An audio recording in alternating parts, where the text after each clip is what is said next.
બસ બોલો મજામાં. ચલો જય જીનેન્દ્ર. જય જય જીનેન્દ્ર. જય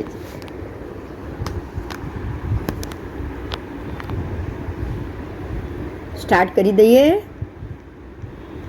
हाँ तो अभी हम थोड़ा आज ठाणांग सूत्र की थोड़ा मुद्दा देखेंगे. आगम में हर एक अपने आगम पाठ के अंदर जो 14 राजलोक और ख़ास करके जैन कॉस्मोलॉजी के मामले में बहुत सारी चीज़ डिटेल और वो सब दी हुई है.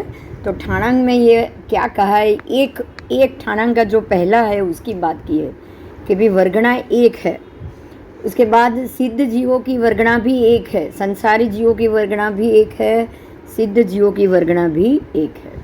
प्रथम समय सिद्ध जीवों की वर्गणा भी एक है, यानी कि प्रथम समय भी सिद्ध होने वाले जीवों की वर्गणा, अनंत समय तक सिद्ध होने वाले जीवों की वर्गणा भी एक है. परमाणु पुद्गलों की वर्गणा भी एक है. जो परमाणु पुद्गल है उसकी भी एक ही वर्गणा. आपको परमाणु पुद्गल की एक ही प्रकार मिलेगा, दूसरा तीसरा चौथा नहीं मिलेगा. समझ में आ रहा है? ये सिद्ध जीवों की वर्गणा है कि एक ही जगह सिद्ध जीव मिलेंगे, हर जगह सिद्ध जीव नहीं मिलेंगे. ये एक का मतलब समझ में आ रहा है? सिद्ध गति में ही मिलेंगे, बाकी सिद्ध जीवों की वर्गणा कहीं नहीं मिलेगी. ऐसे ही पुद्गल परमाणु की वर्गणा भी सिर्फ संसार में ही मिलेगी, 14 राजलोक में, उसके अलावा कहीं नहीं मिलेगी. बराबर. अनंत प्रदेशी स्कंधों की वर्गणा भी एक ही है. अनंत अनंत प्रदेशी स्कंध, उसकी वर्गणा भी एक है. प्रदेश अवघाड़, प्रदेशों को अवघाड़ करके पुद्गल जो भी पड़े हुए हैं उसकी वर्गणा भी एक है. एक समय की स्थिति वाले पुद्गलों की वर्गणा एक है. असंख्य समय की स्थिति वाले पुद्गलों की वर्गणा भी एक है. देखो यहाँ क्या समझाया है, आप देखिए. कुछ पुद्गल ऐसे हैं जो सिर्फ एक समय ही रहेंगे और दूसरे ही समय में वो विलीन हो जाएंगे, दूसरे ही समय में वो अपने आप अपने जो भी पुद्गल परमाणु है उसके अंदर वो चले जाएंगे. और कुछ पुद्गल ऐसे होते हैं जो 2 समय रहते हैं, कुछ पुद्गल ऐसे हैं जो 4 समय रहते हैं.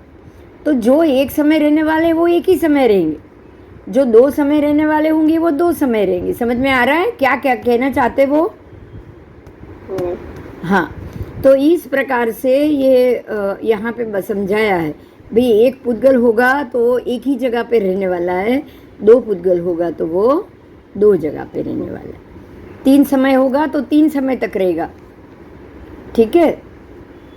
असंख्य गुण, अब यहाँ पे असंख्य समय की स्थिति वाले पुद्गल वर्गणा, तो अलग अलग समय की स्थिति वाले अलग अलग पुद्गलों की वर्गणा हो गई. एक अनंत गुण काले पुद्गल की वर्गणा भी एक ही है. अनंत गुण काले मतलब अनंत गुण, टोटल ब्लैक पुद्गल, ब्लैक परमाणु जो अंधकार है वो, उसकी भी एक ही वर्गणा है, उसमें अलग अलग नहीं है. वर्ण गंध रस स्पर्श वाली भी वर्गणा एक ही है. अनंत गुण रुक्ष पुद्गल, जो रुक्ष है, स्मूथ नहीं लेकिन रुक्ष, वो भी एक ही वर्गणा है. तो जगन्य प्रदेशी स्कंदों की वर्गणा भी एक, उत्कृष्ट प्रदेशी स्कंदों की वर्गणा भी एक, अजगन्य उत्कृष्ट प्रदेशी स्कंदों की वर्गणा भी एक. इस प्रकार से जगन्य अवघाड़, उत्कृष्ट अवघाड़, अजगन्य अवघाड़, उत्कृष्ट अवघाड़, जगन्य स्थिति वाले, उत्कृष्ट स्थिति वाले, अजगन्य उत्कृष्ट स्थिति वाले, जगन्य गुण काले, उत्कृष्ट गुण काले, अजगन्य गुण काले, उत्कृष्ट गुण काले. इस प्रकार से वर्ण गंध रस स्पर्श वाले सारे पुद्गलों की वर्गणा एक ही है. अजगन्य उत्कृष्ट गुण वृक्ष से लेकर जगन्य तक आपको इसको समझना चाहिए. बराबर. इससे आपको ये चीज़ सीखने को मिल रही है आज कि भाई यहाँ जो कुदरत ने कभी भी ये जो अजीव द्रव्य है, पुद्गल द्रव्य अजीव द्रव्य है, तो अजीव द्रव्य की जो स्थिति है वो हमेशा एक ही रहने वाली है. बात समझ में आ रही है? हाँ. वो हमेशा एक ही रहने वाली, वो अपने आप तो कभी खुलेगा ही नहीं, अपने आप अपना रंग बदलेगा नहीं, अपने आप अपना रूप बदलेंगे नहीं. ये हमें खास समझना है कि जब वो अपने आप अपना रंग रूप कुछ भी नहीं बदल रहे हैं, तो उनकी जो भी आपकी स्थिति या उनकी जो भी स्थिति होगी, वो जैसे ही एक रहने वाली होगी तो वो एक ही रहेगी, उसमें कोई बदलाव आएगा नहीं।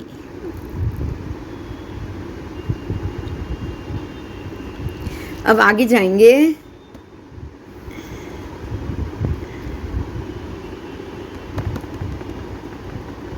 सर्वद्वीप समुद्रों के मध्य में रहा हुआ जम्बू द्वीप भी एक ही है। मध्य का जम्बू तो एक ही है ना? मध्य का घात की खंड भी एक ही। ढाई द्वीप के सभी द्वीप और सभी समुद्र एक ही है, मनुष्य क्षेत्र के अंदर है वो। आपको ऐसे ही दूसरा मनुष्य क्षेत्र मिलेगा नहीं। बोलो, समझ में आ रहा है? जैसे ये 2.5 द्वीप है, वैसे दूसरा 2.5 द्वीप और दूसरा मनुष्य क्षेत्र हो, ये भी पॉसिबल नहीं है। ऐसा एक ही उत्पन्न नहीं होंगे, वो आपको बनना पड़ेगा, उस हिसाब से कर्म से मुक्त होना पड़ेगा। आप अपने आप ऐसे भी चलो यहाँ भी आपको जन्म मिल जाए, ये पॉसिबल नहीं है। बराबर? हाँ, सिद्ध बनना जन्म लेने के बराबर नहीं है। 84 लाख योनि में तो आप कहीं भी जा सकते हो, लेकिन सिद्ध गति में जाना कोई भी योनिक नहीं, तो उनको अयोनिक जीव बोला गया है। उत्पत्ति अभी है सेंद्रिय और अनिंद्रिय। जो संसारी जीव है वो इंद्रिय सहित है, उनको किसी को 1 से लेके 5 इंद्रिय तक सबको इंद्रिय मिली हुई है। लेकिन जो सिद्ध भगवंत है वो अनिंद्रिय है, उनको कोई इंद्रिय नहीं है। ठीक है? अब सवेदक अवेदक मतलब जो जिनके अंदर वेद का उदय हम लोगों में है, हम जैसे मैं आप सब स्त्री वेद में उदय, ऐसे ही किसी का पुरुष वेद में, किसी का नपुंसक वेद में, ऐसे ऐसे सयोनि सवेदी वेद सहित सवेदक और अवेदक। अवेदक सिद्ध भगवंत हुए कि नहीं?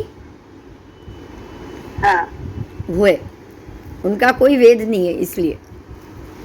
उसके बाद रूपी अरूपी। रूप यानी आकार, तो जो भी संसारी जीव है पुद्गल सहित वो सारे रूपी, पर शरीर रहित जीव अरूपी है। जो जैसे कि सिद्ध भगवान वो अरूपी है। संसार समापन्नक असंसार समापन्नक, यानी कि ये जो संसार को संसार को प्राप्त करके संसार को भोगने वाले संसार समापन्नक, और असंसार समापन्नक यानी कि संसार का त्याग करके अब वो संसार रहित हो गए हैं, वापस संसार में नहीं आएंगे, वो है असंसार समापन्नक। समझ में आया? हाँ। अब इसके बाद ये पड़ीमा बताई गई है यहाँ पे, श्रावक की पड़ीमा। श्रावक की कितनी पड़ीमा होती है, कोई जानता है? हाँ, आपको पता है श्रावक की पड़ीमा कितनी? 46। श्रावक की पड़ीमा, ये बहुत ही बड़ा चैप्टर है ये। जैसे पंच महाव्रत होते हैं साधु भगवान के, तो श्रावक की 11 पड़ीमा है। कितनी? 11। हाँ, तो ये प्रतिमा को धारण करना होता है। तो यहाँ पे आनंद श्रावक, परमात्मा के समय आनंद श्रावक, उन्होंने पड़ीमाओं को स्वीकार किया। पड़ीमा का मतलब है धर्म प्रज्ञप्ति। भगवान के पास से वो जाकर धर्म प्रज्ञप्ति धारण करते। श्रावक के 12 व्रत है, लेकिन पड़ीमा 11 है। समझ में आया? बिंदु तारो वीडियो नहीं दिखा तो पिक्चर नहीं दिखा तू। अच्छा,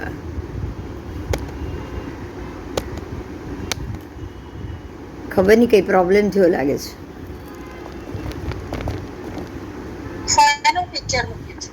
श्रावक के 12 व्रत होते हैं, लेकिन 11 पड़ीमा है जो श्रावक को धारण करनी होती।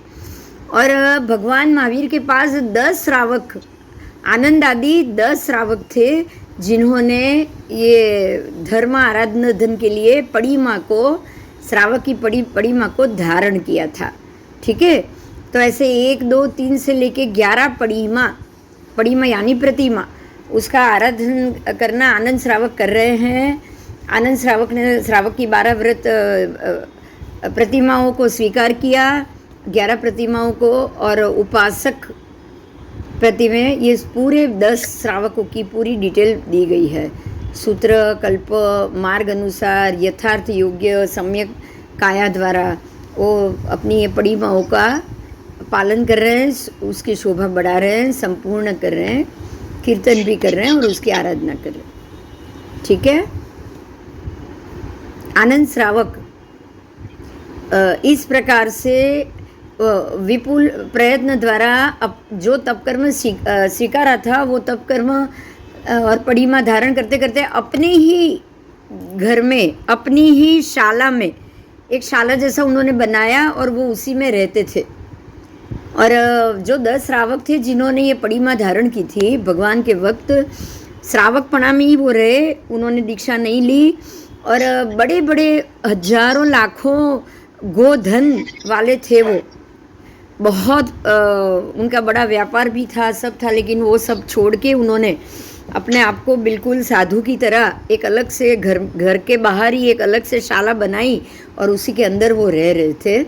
ऐसे ही आनंद श्रावक ऐसे ही इस प्रकार से अपने स्वीकारे हुए तप कर्म द्वारा आराधना कर रहे थे कि एक दिन मध्य रात्रि को धर्म जागरिका करते करते आनंद श्रावक को ऐसा संकल्प हुआ कि मैं इस प्रकार के तप द्वारा क्रूश हुए व्याप्त शरीर वाला हो चुका हूँ, लेकिन मेरे अंदर अभी भी उत्थान, कर्म, बल, वीर्य, पुरुषार्थ और श्रद्धा, धैर्य और संवेग अभी भी जागृत है। और जब तक मेरे धर्माचार्य और मेरे धर्म उपदेशक श्रवण भगवान महावीर जिन सुहस्ती का विचरण हो रहा है, तब तक मुझे कल सूर्योदय हो जाए तब लास्ट जो मरणांतिक संलेखना जो होती है वो मुझे करनी चाहिए और उसकी संलेखना की आराधना शुरू करके मुझे आहार पानी का प्रत्याख्यान करके अनशन लेना ही योग्य है, ऐसा उन्होंने श्रेयस्कर माना। और दूसरे ही दिन सुबह प्रातः काल में वो अपश्चिम मरणांतिक संलेखना, यानी कि अपश्चिम का अर्थ के अब के बाद मरण के पहले उन्होंने संलेखना ले ली। अब जब तक वो जिंदा रहेंगे वो कोई आहार पानी का उपयोग नहीं करेंगे। ऐसी उन्होंने अपश्चिम मरणांतिक संलेखना की आराधना ले ली और मृत्यु की दरकार नहीं करते हुए शुभ अध्यवसाय द्वारा, शुभ परिणाम द्वारा, विशुद्ध लेश्याओं द्वारा वो आराधना करते रहे। और ये आराधना करते करते अवधि ज्ञानावरण कर्म के क्षयोपशम से आनंद श्रावक को अवधि ज्ञान उत्पन्न हुआ। समझ में आई मेरी बात? आनंद श्रावक को अवधि ज्ञान उत्पन्न हो चुका है, उन्होंने मरणांतिक संलेखना ले ली है, उन्होंने सब कुछ वोसरा दिया है, विशुद्ध लेशिया द्वारा वो आराधना कर रहे हैं और ऐसा उनको अवधि ज्ञान उत्पन्न हुआ है कि वो पूर्व दिशा में लवण समुद्र के 500 योजन प्रमाण क्षेत्र को देख रहे। ऐसे ही पश्चिम दिशा में 500 योजन, ऐसे ही उत्तर दिशा में और पूर्व दिशा में, सभी चारों दिशाओं में, विदिशा में, सब जगह वो 500 योजन तक वो अवधि ज्ञान से संपूर्ण पृथ्वी को देख रहे हैं। लवण समुद्र भी 500 योजन तक अंदर देख रहे हैं। उत्तर दिशा में लघु हिमवान नामक वर्षधर पर्वत तक वो देखने लगे, क्योंकि 500 योजन हो गया तो पूरा भरत क्षेत्र तो आ गया ना, तो पर्वत तक वो देख रहे हैं। ऊपर सौधर्म देवलोक में ऊपर भी 500 योजन तक वो देख रहे हैं। नीचे भी ऊपर 500 योजन नहीं, ऊपर तो ज़्यादा ही देख रहे, ऊपर तो वो सौधर्म देवलोक तक देख रहे, जान भी रहे, देख भी रहे। नीचे रत्नप्रभा पृथ्वी के 84,000 वर्ष की स्थिति वाला रौरूप नरकावास तक वो देख रहे हैं। मतलब ऊपर नीचे ज़्यादा हो गया है, 500 नहीं, कुछ ज़्यादा ही जगह दूर तक वो देख रहे। उस समय में श्रवण भगवान महावीर आए। अब ये आनंद श्रावक को ये दिखाई दे रहा है और वो शांति से देख रहे। उन्होंने मरणांतिक संलेखना ले ली, इसलिए अब वो कहीं आ जा नहीं रहे। समझ में आया? हाँ। और तभी उनको ये अवधि ज्ञान हुआ और ये सब वो देख रहे। अब भगवान महावीर वहाँ पधारे, पर्षदा वंदन के लिए आई, पर्षदा हुई, समोसरण में धर्मोपदेश हुआ और सारी पर्षदा वापस गई। और उस वक्त गौतम गोत्रीय जो परमात्मा महावीर के ज्येष्ठ अंतेवासी थे, गौतम गोत्रीय 7 हाथ के शरीर वाले, समचतुरस्र संस्थान, वज्र वृषभ संघर्ण से युक्त, सुवर्ण की कसौटी पे घसी हुई स्वर्ण रेखा जैसा गौर वर्ण। देखो यहाँ पे गौतम स्वामी कैसे दिख रहे थे वो समझाया है, बहुत अच्छे से समझाया है। आप गौतम स्वामी की एक इमेज अपने दिमाग में जरूर खड़ी करो, ठीक है। जब भी आप गौतम स्वामी के जाप या ध्यान करो तो आपके दिमाग में वो इमेज आनी चाहिए, बराबर। गौतम गोत्रीय 7 हाथ, गौतम गोत्र था उनका, इंद्रभूति नाम था, 7 हाथ का शरीर था, उतनी ऊंचाई थी, समचतुरस्र संस्थान, वज्र वृषभ संघर्ण, सुवर्ण की कसौटी पे घिसे हुए रेखा जैसा गोरा वर्ण, कठोर तप, तेजस्वी तप, उदार घोर गुण, ब्रह्मचर्य के धारक, शरीर के ममत्व का त्याग करने वाले, अपनी विपुल तेजोलेशिया को संक्षिप्त करके रखने वाले, इंद्रभूति अणगार, छठ तप से निरंतर रूप से संयम और तपस्या द्वारा आत्मा को भावित करते हुए विचर रहे थे। और भगवान महावीर के साथ ही वो यहाँ पधारे। गौतम स्वामी छठ के पाने के दिन पहली पोरसी में उन्होंने स्वाध्याय किया, दूसरी पोरसी में ध्यान किया, तीसरी पोरसी में त्वरा और चपलता रहित, संभ्रमित रहित होकर उन्होंने अपने पात्र और सबका परिलेहन किया और वो गोचरी के लिए बाहर निकले, ठीक है। देखो जो બધામાં સમજાવ્યા જ કરે છે, ખ્યાલ આવે છે? हाँ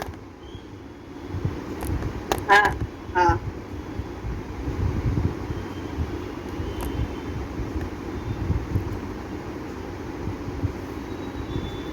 वो बाहर निकले और आए आनंद श्रावक जी के पास। वो गोचरी के लिए गए, उनके घर गए तब मालूम पड़ा आनंद श्रावक जी ने अनशन ले लिया हुआ है, तो वो वंदन करने के लिए गए। आनंद श्रावक के पास जाकर उन्होंने वंदन किया, शाता पूछी कि श्रावक है, 11 पड़ीमा है, ये खुद गणधर भगवंत है, इसलिए वो वंदन तो नहीं करेंगे। उन्होंने वंदन नहीं किया, लेकिन उन्होंने साता ज़रूर पूछी कि भाई आप सुख साता में हो, आपने मरणांतिक संलेखना ले ली है, तो आपकी तबीयत या सब अनुकूलता कैसी है। तब आनंद श्रावक ने वो पूछा गौतम स्वामी को कि क्या किसी श्रावक को ये अवधि ज्ञान हो सकता है। तो गौतम स्वामी ने जवाब दिया, नहीं, श्रावक को अवधि ज्ञान नहीं हो सकता। क्यों, आप ऐसा क्यों पूछ रहे हो। तब उन्होंने वापस पूछा, गौतम स्वामी जी को बताया कि भाई मैं लवण समुद्र तक, उत्तर में लघु हिमवान पर्वत तक, ऊपर सौधर्म देवलोक तक और नीचे रत्नप्रभा नारकी के 85,000 योजन वाला रौरू नरक तक मैं देख सकता हूँ। तब गौतम गंधर्व भगवान ने कहा कि नहीं, आपने कुछ ज़्यादा ही बता रहे हो, ये संभव नहीं है, थोड़ा भी उनको हो सकता है, लेकिन सौधर्म देवलोक और यहाँ तक देख पाए श्रावक, ऐसा उनको अवधि ज्ञान नहीं होता है, तो आप जरूर भगवान से प्रायश्चित ले लेना। ऐसा बोल के वो गोचरी लेकर समोसरण में गए, भगवान महावीर प्रभु के पास गए। जाकर उन्होंने पूछा कि परमात्मा महावीर स्वामी को कि ऐसा आनंद श्रावक जी को अवधि ज्ञान हुआ है क्या, ऐसा पॉसिबल है। मुझे नहीं लग रहा कि इतना ज़्यादा होना चाहिए, हो सकता है लेकिन इतना ज़्यादा नहीं होता है। तब परमात्मा महावीर ने कहा कि गौतम, आपसे गलती हुई है, आप जाकर उनकी क्षमापना लो, उनको बराबर उतना ही अवधि ज्ञान हुआ है। तो गौतम स्वामी वापस गए और उन्होंने आनंद श्रावक का मिच्छाम जाकर मिच्छामी दुक्कड़म बोला। समझ में आया? એમને કેમ મળ્યું અવધિ? हाँ, એમને અવધિ જ્ઞાન કેમ મળ્યું? અવધિ જ્ઞાન કર્મક્ષય થવાથી થાય જ। અવધિ જ્ઞાનનું કારણ એક જ, કર્મક્ષય। ભરત રાજાને શ્રાવકપણામાં એ જ કેવળ જ્ઞાન થઈ ગયું હતું ને,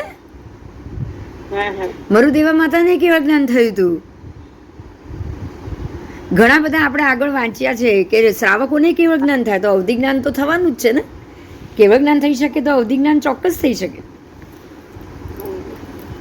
કર્મક્ષય થાય એટલે આ બધું જ આવે. સમજાય? हाँ, कर्मक्षय बहु महत्वનો मुद्दो છે.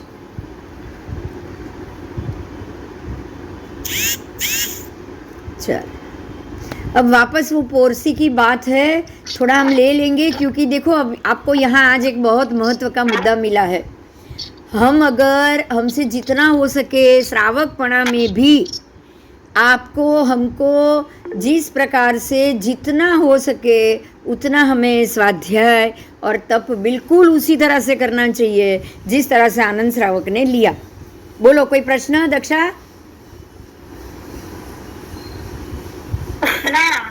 तो हैंड रेज करो. आपको यहाँ पे एक बहुत महत्व का मुद्दा मिला है. हम सबको एक महत्व का मुद्दा मिला है कि हमसे जितना हो सके, देखिए ध्यान से एक बात को सुनिएगा.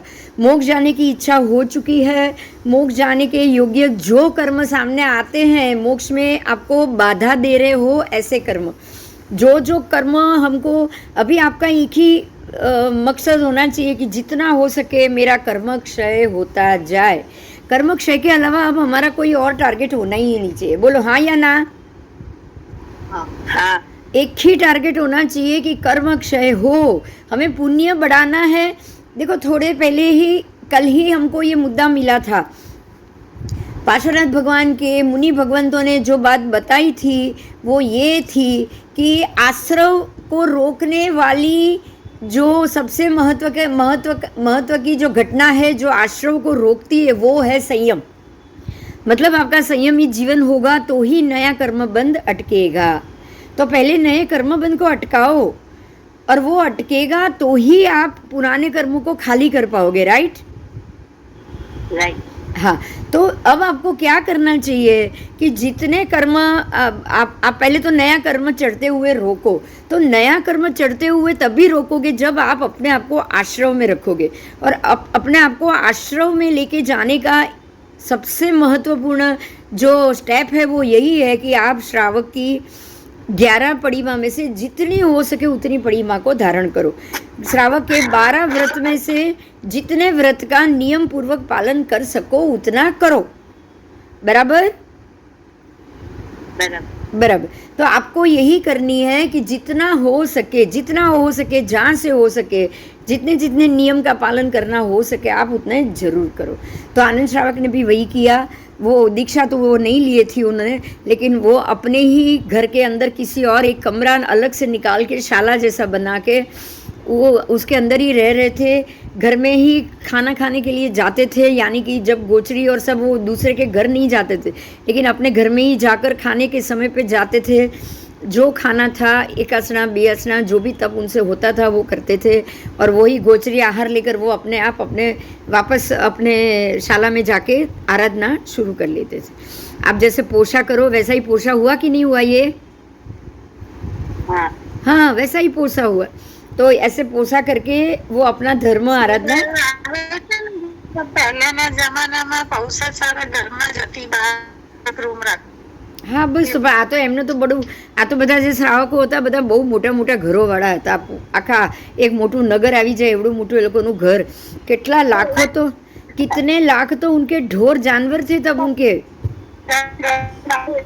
आप आनंद श्रावक की एक लिखी हुई किताब है वो जरूर पढ़ना, क्योंकि श्रावकपणा में जो श्रावकों ने जो भी सम्यक दर्शन प्राप्त किया है ना उनकी स्टोरी, उनकी बात, उनकी हकीकत हमें सबको पढ़नी ही चाहिए. पढ़नी चाहिए कि नहीं बताओ? हाँ पढ़नी ही चाहिए. ये जो 10 श्रावक थे, एक नहीं 10 श्रावक थे, तो 10 श्रावक ने अपनी लाइफ कैसे जी, श्रावक की 11 पड़ीमा क्या है, श्रावक के 12 व्रत क्या है, वो हम डिटेल से जाएंगे. ये टॉपिक को मैंने इसके ऊपर जो लिखी है, मैंने किताब लिख के रखी हुई है. ये पूरा 3rd ईयर का पोर्शन आएगा. कब का आएगा? 3rd ईयर का. क्यों पता है? जब हमको पूरा 14 राजलोक समझ में आ जाए ना तो ही हमको मन करेगा कि हम अपने आप को ये पड़ीमा के अंदर ले जाए. आज आपका मन कर रहा है कि ये संवर में हमको जाना चाहिए. बोलो कर रहा है कि नहीं? हाँ कर रहा है. तो अब अगर आप ये संवर, ये 11 पड़ीमा, ये 12 व्रत जानोगे तो आपको बहुत आनंद आएगा। आएगा कि नहीं बताओ? जितना हो सके वो करने का मन करेगा, जितना हो सके आप वो सब में धीरे धीरे अंदर होते उतरते जाएंगे। तो इस प्रकार से ये व्रत, ये पचखाणों को हम जाने, तो ये व्रत और पचखाण जानो, लेकिन उसके साथ जो समय है वो भी बहुत जरूरी है कि नहीं बताओ? हाँ, जो हमने पहले किया हो कि भाई इतने बजे से लेकर इतने बजे तक धर्म जागरिका करनी है, बराबर? बराबर। ये प्रहर में पहली पोरसी में स्वाध्याय करना है, दूसरे पोरसी में ध्यान करना है, तीसरी पोरसी में गोचरी करना है, चौथी पोरसी में फिर से स्वाध्याय करना है कि नहीं बताओ? तो ये भी आपको पता तो होना चाहिए ना? हाँ, हाँ, ये आपको पता तो होना ही चाहिए। ठल्ले कब जाना है, ये सब करना है, ये भी शास्त्रोक्त बताया गया है। तो धीरे धीरे आपका इस प्रकार से होता जाएगा, लेकिन कब होगा? जब शुरुआत करोगे तब होगा। ठीक है?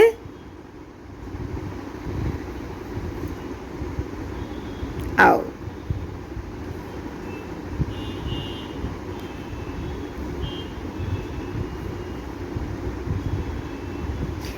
आओ, यहाँ फिर से यही बताया है कि तीसरी पोरसी में जब आप देखो, तीनों चारों पोरसी की फिर से यहाँ बात की है, थोड़ी डिटेल से की है, मैं बोल रही हूँ, सुनिए। कि गौतम गणधर भगवंत छठ के पारणा के दिन पहली पोरसी में स्वाध्याय कर रहे हैं, वो तो हमने जान लिया, स्व अध्ययन। दूसरी पोरसी में वो ध्यान कर रहे हैं, तो ये पूरा आपका प्रतिगमन हुआ 3 से 6 के मध्य में। तीसरी पोरसी में वो गोचरी के लिए निकलने की तैयारी कर रहे हैं, तो त्वरा और चपलता रहित, संभ्रम रहित होकर जब वो गोचरी के लिए निकलेंगे, गोचरी लेके आएंगे, परमात्मा को दृष्टि में बताएंगे, उसके बाद गोचरी वापरेंगे। अब वापरने के बाद देखो, ध्यान से सुनिए, वापरने के बाद ठल्ला आदि की शंका हो तो उसको दूर करने का समय है। तो अनापातादि स्थंडिल जाकर वो उनको वोसराना पड़ता है। समझ में आया?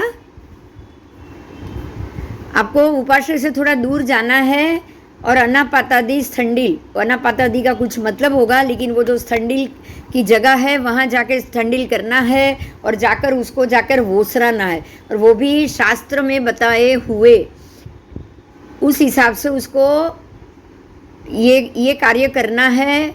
और उसके बाद पड़ी लेहन का समय जब तक नहीं होता तब तक उनको स्वाध्याय करना है। ये पूरी तीसरी पोरसी हो गई। देखो, यहाँ तीसरी पोरसी में ज़्यादा डिटेल से आया। तीसरी पोरसी में क्या आया? तो पहले तो गोचरी लेने जाना है, परमात्मा की आज्ञा लेनी है, फिर गोचरी लेने निकले, फिर वापस आए, फिर भगवान को सारी गोचरी बताई, दृष्टि गोचर कराई, उसके बाद उन्होंने गोचरी की। गोचरी करने के बाद स्थंडिल आदि की शंका, वो स्थंडिल आदि का कार्य गोचरी के बाद ही होता है, नवकाशी की या जो भी सुबह की गोचरी है उसके बाद ही होता है। तो वो शंका अनुसार जो भी हुआ वो किया, और उसके बाद जो समय बचा, जब तक पड़ी लेहन का समय अभी बाकी है तब तक उन्होंने स्वाध्याय किया। बराबर? अब चौथी पोरसी की शुरुआत हुई। ये सारा तीसरी पोरसी का ही व्यवहार था, 3 घंटे का, सुबह 9 से लेके 6 से लेके 9 बजे तक। बराबर? हाँ। अब चौथी पोरसी की शुरुआत, तो अब चौथी पोरसी की शुरुआत हो गई है। अब जो उपवासी है, जो जिनको आहार करना था उन्होंने आहार कर लिया, जो उपवासी है अब सबकी एक ही क्रिया आएगी। चौथी पोरसी में सबकी एक ही क्रिया आएगी। देखो क्या करना है। तो पोरसी की शुरुआत होती है तब पहले मुँहपत्ती पड़ी लेहन, फिर शरीर पड़ी लेहन, फिर आचार्य की उपधि पड़ी लेहन, उसके बाद अनशन, जिन्होंने अनशन लिया हुआ है उनकी उपधि पड़ी लेहन, क्योंकि अनशन ले चुके महात्मा अपनी किसी भी उपधि का पड़ी लेहन नहीं करेंगे। समझ में आ रहा है? हाँ, जिन्होंने अनशन ले लिया है उनको अभी कुछ नहीं करना है, सिर्फ ध्यान आराधना कायोत्सर्ग में ही रहेंगे वो। तो उनकी जो भी उपधि है, जितने दिन वो रहेंगे उतने दिन तक उनकी उपधि का परिलेहन कौन करेगा? दूसरे महात्मा जिन्होंने अनशन नहीं लिया है उसके बाद जो नव दीक्षित है, नई नई दीक्षा लिए, उनको भी पड़ी लेहन सिखाना है, साथ में रह के पड़ी लेहन कराना पड़ेगा ना। उसके बाद जो वृद्ध और ग्लान साधु है, जो वृद्ध है, जो बीमार है, उनका भी पड़ी लेहन करना है, तो वो पड़ी लेहन करना है। तो ये सारे पड़ी लेहन का समय है। उपवासी, आहार वाले, आचार्य की उपधि, अनशन वालों की उपधि, नव दीक्षित की उपधि और वृद्ध आदि महात्मा की उपधि और ग्लान महात्मा की उपधि। बोलो, ये सब एक ही महात्मा को करना है। समझ में आ रहा है? एक महात्मा इतनी सारी उपधि का पड़ी लेहन करेंगे। समझ में आया? हाँ। अब ये हो गया पढ़े उपधि की पड़ी लेहन हो गया। अब आचार्य के पास जाके आदेश मांग के पात्रा का पड़ी लेहन करेंगे। जो भी उनका जो पात्रा है उसका पड़ी लेहन करेंगे।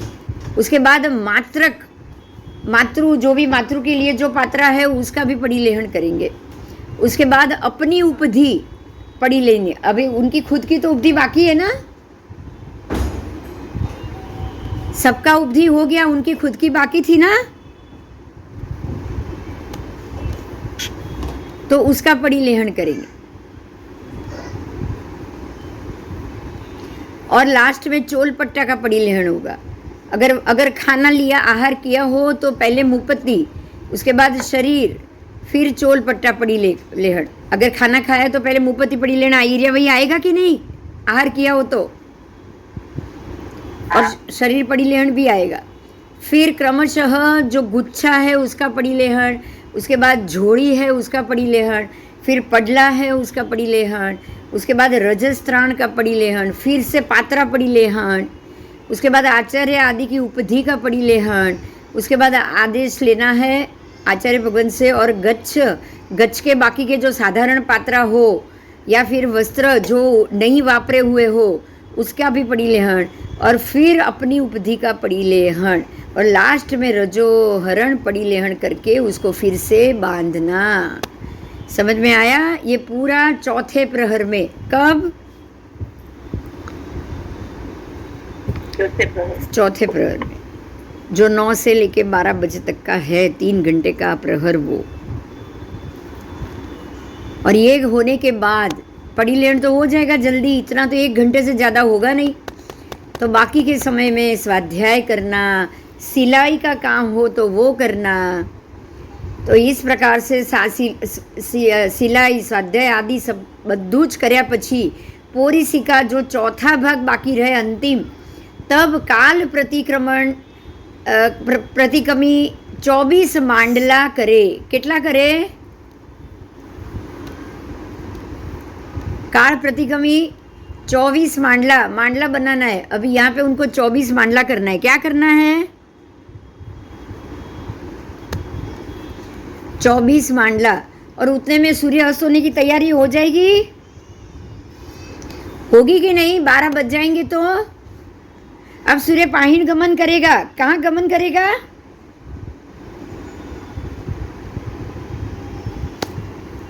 कोई जवाब मिलेगा?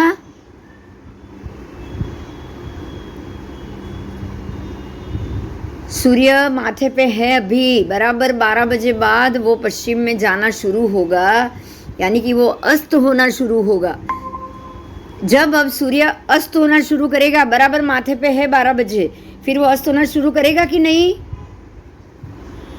हाँ, तो अब जब वो अस्त होना शुरू करे तब एक साथ सर्व प्रतिक्रमण करे। समझ में आया? अब आपकी दिन की 4 प्रहर पूरा हो गया।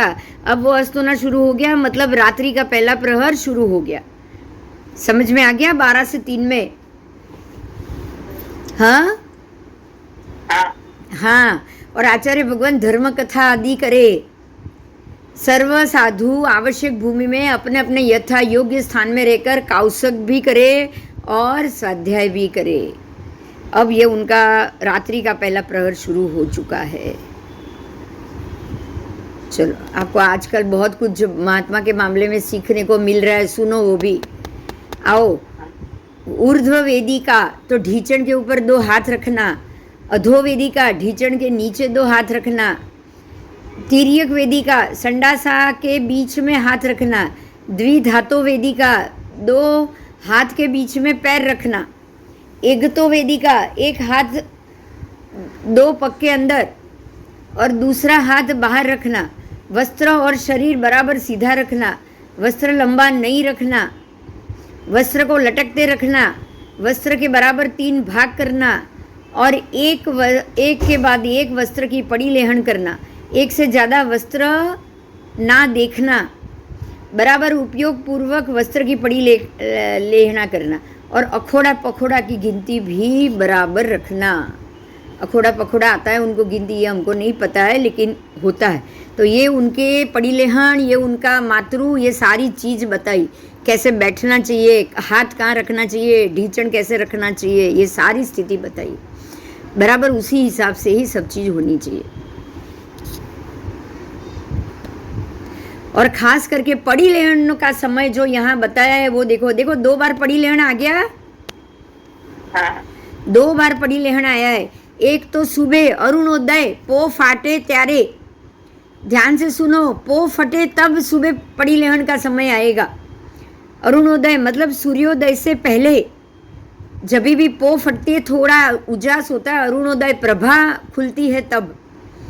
प्रभा फाटे त्यारे आवश्यक प्रतिक्रमण, तो जो सुबह के तीसरे में किया ना आपने, 3 से 6 में, हाँ प्रतिक्रमण करने के बाद पड़ी लेना। तो 3 बजे से आपका प्रतिक्रमण हो जाएगा शुरू, तो 5 बजे तक तो पो फट जाएगी ना। तो सुबह 5 बजे के बाद पो फट जाए तब आपको पड़ी लेना करना है, ताकि एक दूसरे का चेहरा देख पाओ, तब आपको पड़ी लेहन करना है। हाथ की रेखा देखो तब पड़ी लेहन करना। अगर आपके हाथ की रेखा दिखे उतना उजास हो जाना चाहिए। बराबर बराबर। और तब आपको प्रतिक्रमण पूरा करने के बाद मुपत्ति, रजोहरण, 2 निषधा रजोहरण, ऊपर का वस्त्र, चोलपट्टा, 3 कपड़ा, संथारो, उत्तर पट्टो और ये कुल 10 चीज जो मैं बोली उससे पड़ी लेहना पूरा करना है। तब बाद में सूर्योदय होगा। देखो ये पूरा क्लियर दे दिया आपको। सूर्योदय अब हो रहा है, समझ में आया?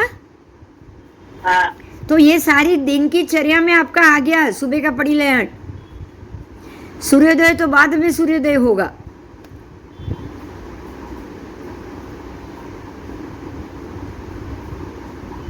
तो सूर्योदय से पहले ये 10 चीज फिर से बोल रही मैं, मुपत्ति, रजोहरण, 2 निषधा रजोहरण, ऊपर का वस्त्र, चोलपट्टो, 3 कपड़ा, संथारो, उत्तर पट्टो, ये 10 चीज का पड़ी लेहन पूरा होने के बाद ही सूर्योदय हो, ऐसी स्थिति में पड़ी लेहन शुरू करना है। मतलब आपका ये सारा पड़ी लेहन सूर्योदय से पहले हो जाना चाहिए।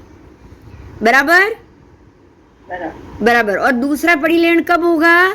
दिन खत्म हो गया उसके बाद, मतलब सूर्य अस्त होना शुरू करे, जब भी पश्चिम में माथे से सूर्य पश्चिम गामी बने, तब जब पहला रात्रि का पहला प्रहर शुरू होगा 12 से लेकर 3 बजे के समय में, तब आपका पड़ी लेहन आएगा।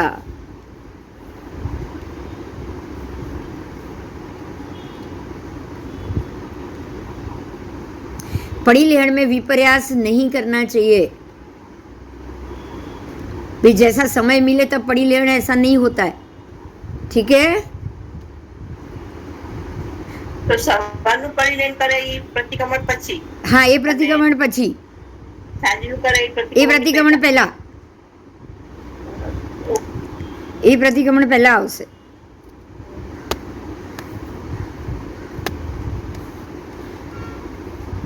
બરાબર।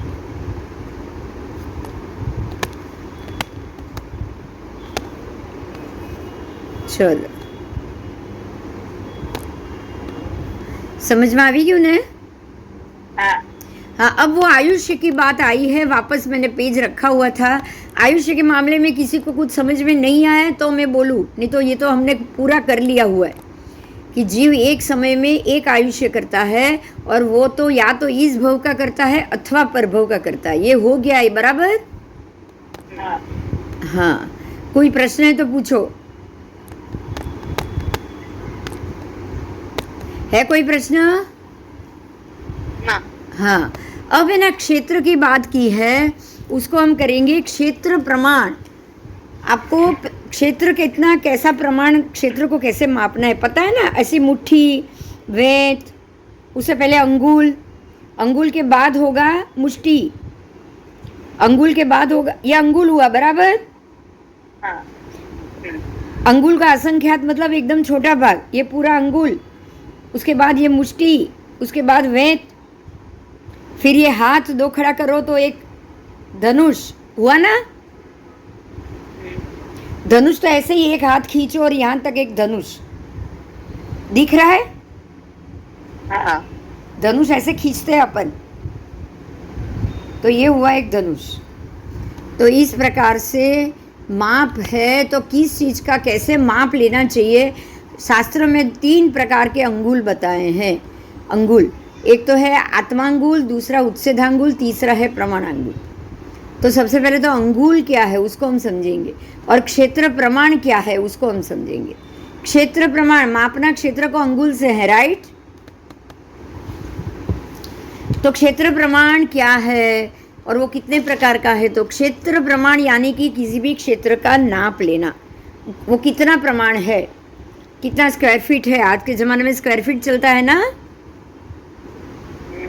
हाँ, तो प्रदेश निष्पन्न और विभाग निष्पन्न, देखो आपके अभी मैं घर की बात कर रही हूँ, आपके घर के कितने विभाग है बोलो, कैसे गिनोगे आप विभाग?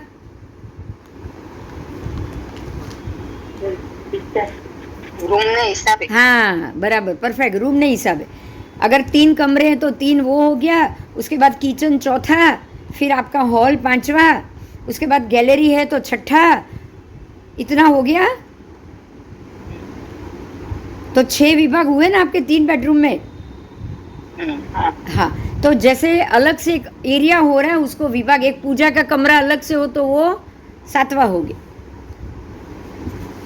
अब पूरे जो विभाग है ना उसका भी एरिया, तो वो तो छोटा छोटा अंगुल प्रमाण नापना पड़ेगा ना, नापना पड़ेगा ना। तो वो क्या हो गया, प्रदेश निष्पन्न। जो आप छोटी छोटी जगह मापोगे वो है प्रदेश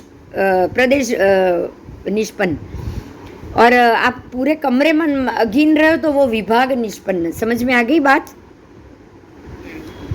तो क्षेत्र प्रमाण 2 प्रकार का है, एक प्रदेश निष्पन्न क्षेत्र, एक विभाग निष्पन्न क्षेत्र। ठीक है, तो अब प्रदेश निष्पन्न को किसको कहेंगे? तो जो क्षेत्र का निर्विभाग भाग वो प्रदेश, मतलब आप अब इसका भाग नहीं कर पाओ।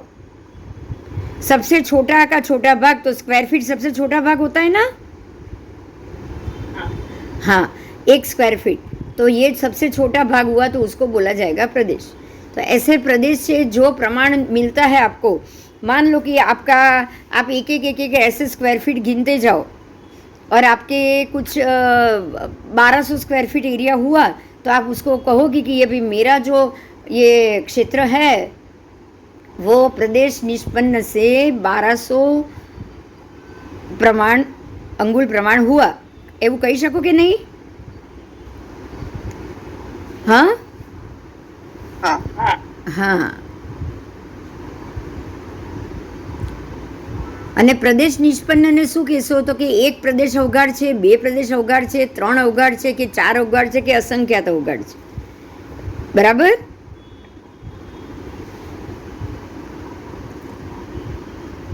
अब जो क्षेत्र रूप प्रमाण है उसका नाम है प्रदेश निष्पन्न क्षेत्र प्रमाण,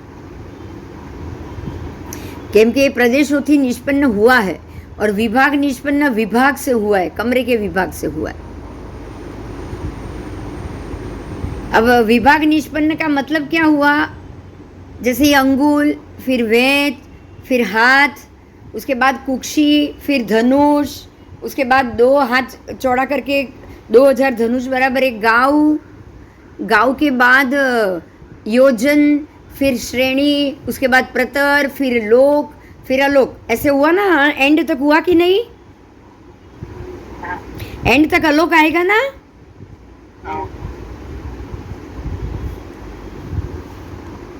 बराबर। तो ये हुआ विभाग निष्पन्न। विभाग मतलब कि अब जब मैं जितनी जगह पे 6 फुट रोक रही हूँ तो मेरा एक विभाग हुआ। अब मेरा घर वो एक विभाग होगा। हाँ हाँ, उसके बाद ये बम्बई शहर वो एक विभाग होगा। फिर महाराष्ट्र स्टेट वो भी एक विभाग हुआ। उसके बाद इंडिया एक विभाग, एशिया एक दूसरे, उसके बाद वाला विभाग, फिर भारत पूरा 6 खंड का भारत क्षेत्र एक विभाग हुआ, और उसके बाद जम्बू द्वीप एक विभाग, अब संपूर्ण राजलोक एक विभाग, और अलोक लास्ट विभाग। बराबर। तो अब अलोक के अंदर लोक के अंदर 14 राजलोक, 14 राजलोक के अंदर जम्बू द्वीप में भारत क्षेत्र में एशिया खंड में महाराष्ट्र स्टेट, भारत देश में महाराष्ट्र स्टेट में बम्बई में ये मेरा यूनिक अपार्टमेंट में ये 501 फ्लैट, और फ्लैट के अंदर मैं। हुआ आपका प्रदेश इतना। हाँ, ये सारे विभाग हुए। चलो, तो अब उसको कैसे जानेंगे? तो अंगुल, वेद, हाथ, कुक्षी, ऐसे धीरे धीरे वो बढ़ रहा है ना। धीरे धीरे 14 राजलोक हो गया, और अलोक तो असंख्य राज हुआ कि नहीं।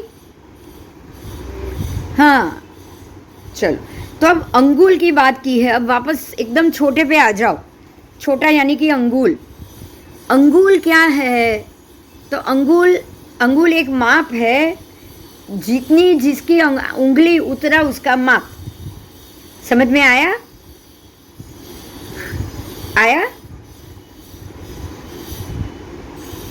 तो अंगुल 3 प्रकार के। कितने? 3 प्रकार के। आओ, 3 प्रकार के ऐसे। तो आत्मांगुल, उत्सेधांगुल और प्रमाणांगुल, ऐसे 3 भेद हुए। आत्मांगुल, उत्सेधांगुल और प्रमाणांगुल। तो जो जिस काल में जितने जैसे पुरुष हो उतना उनका अंगुल को आत्मांगुल कहा जाएगा। यानी कि जो आदेश्वर दादा थे वो 500 धनुष की काया वाले थे। तो उस काल में 500 धनुष की काया वाले पुरुष, तो उनकी एक उंगली, अंगुल प्रमाण यानी एक उंगली, इतना प्रमाण, उनकी उंगलियां, अपनी नहीं उनकी, तो बराबर वो उंगली से 12 माप आवे ना, 12 अंगुल। आपका जो अंगुल है वो 12 भाग, 12 अंगुल बराबर आपका एक चेहरा। मतलब कि आप उनका फेस उनके 12 अंगुल जितना बड़ा होना चाहिए, उसको बोला जाएगा आत्मांगुल। समझ में आया? हाँ, 12 अंगुल का एक मुख यानी चेहरा। આવ્યું સમજમાં? 12 अंगुल बराबर एक मुख, उसको 12 आत्मांगुल, उसको आत्मांगुल मतलब जितना बड़ा उतना, जितनी आपकी ऊंचाई उतना ही आपके अंगुल से आपके शरीर को नापा जाए, है ना। उसके बाद 9 मुख। तो अब 12 अंगुल का एक मुख, तो 9 मुख का कितना? तो 108 हुआ। 12 9 1300। हाँ, तो अब 108 आत्मांगुल की ऊंचाई वाला पुरुष हुआ। तो ये पुरुष प्रमाण युक्त हुआ कि नहीं? देखो कितना 9 गुना हुआ ना ये 9 गुना हो गया।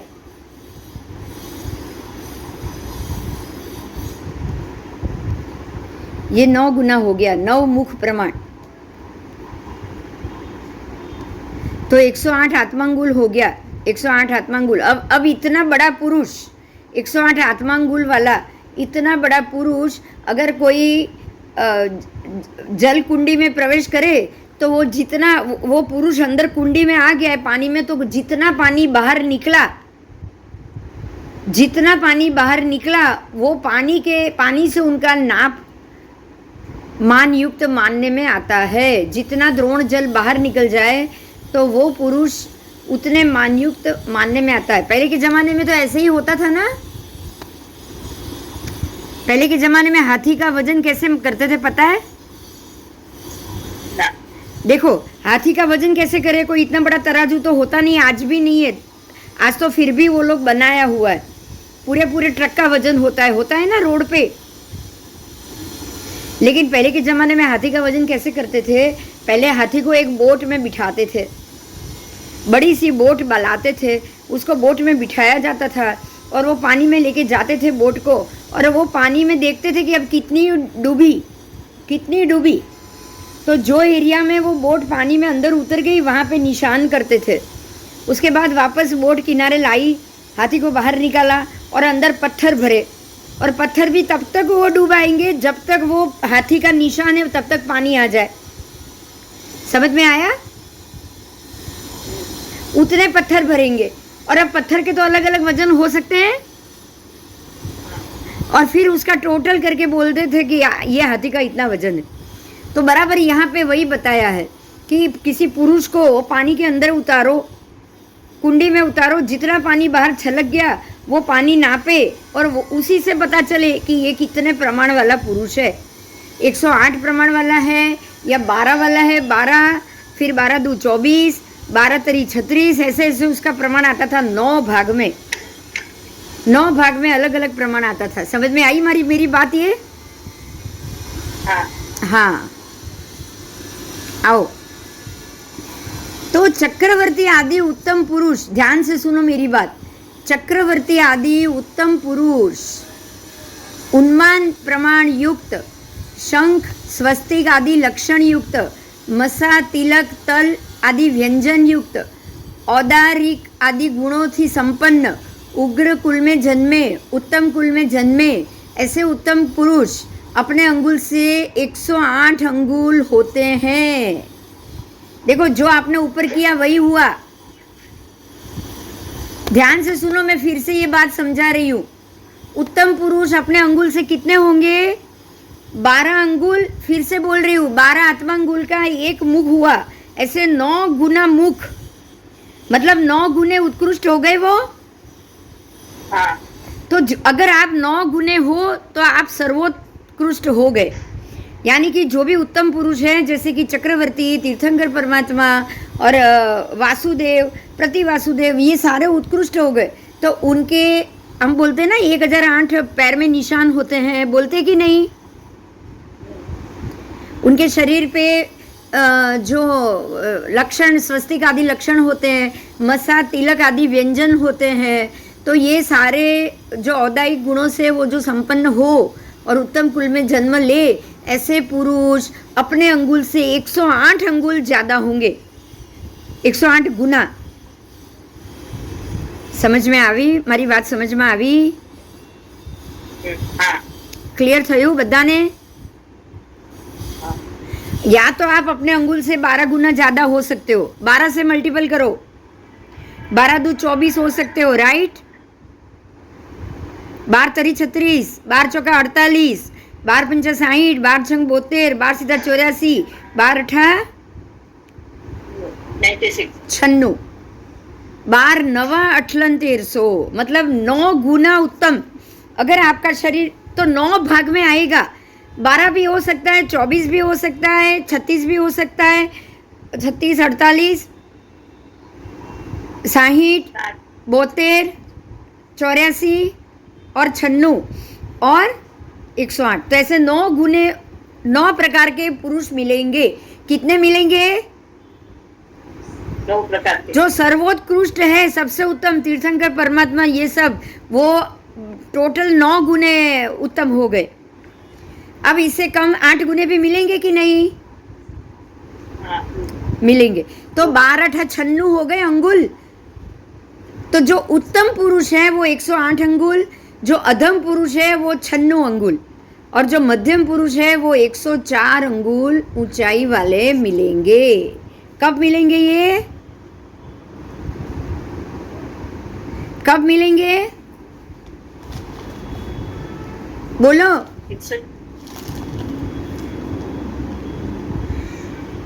आत्मांगुल में ना? हाँ। ये आत्मांगुल में मिलेंगे। जब ये चक्रवर्ती और उसका समय होगा तब मिलेंगे। आज तो कोई आपको मिलेगा नहीं। अब देखो, अगर पूरा समझ में आ गया हो तो फिर से एक बार मैं बोल रही हूँ, नहीं क्लियर आए तो मुझे बताओ। जैसे ये मेरी उंगली, अगर ये मेरा शरीर यहाँ से लेके नीचे तक बराबर 108 है तो ये उत्तम शरीर हुआ, 32 लक्षणा हुआ। सीधी बात, हम ये जानते हैं 32 लक्षणा, पता है? हाँ 32 लक्षणा शरीर हो तो वो उत्तम होगा। अगर आप ये 104 अंगुल हो तो मध्यम हुए, हाँ और अगर 96 हो तो विकार खराब। अधम हुए। मतलब आप 3 कक्षा के ही पुरुष हो सकते हैं आज, बराबर? या तो उत्तम, या तो मध्यम, या तो अधम।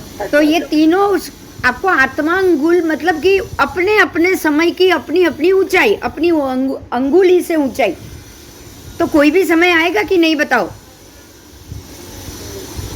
तीर्थंकर परमात्मा का काल भी आ सकता है, पहला आरा भी आ सकता है, दूसरा भी आ सकता है, तीसरा भी आ सकता है, चौथा, पांचवा, छठा भी आ सकता है। छठे आरे में जब आप छोटे हो जाओगे तो भी आपकी उंगली भी तो छोटी हो जाएगी ना? हो जाएगी। तो कभी मन करे तो ये देख लेना कि आपकी अंगुल का एक पार्ट कितना इंच का है, और इसको 108 से मल्टीपल करो, उतनी आपकी हाइट है क्या? कभी मन करे तो देख लेना, ओके? हाँ, चलो। तो ये हुआ आत्मांगुल। जो समय पे जैसी ऊंचाई, जैसी आपकी उंगली की ऊंचाई, उस हिसाब से आपका शरीर की ऊंचाई। उसमें अगर आपका शरीर 108 गुना ज़्यादा है, अपने अंगुल से 108 अंगुल जितना हो, तो आप उत्तम कक्षा के पुरुष।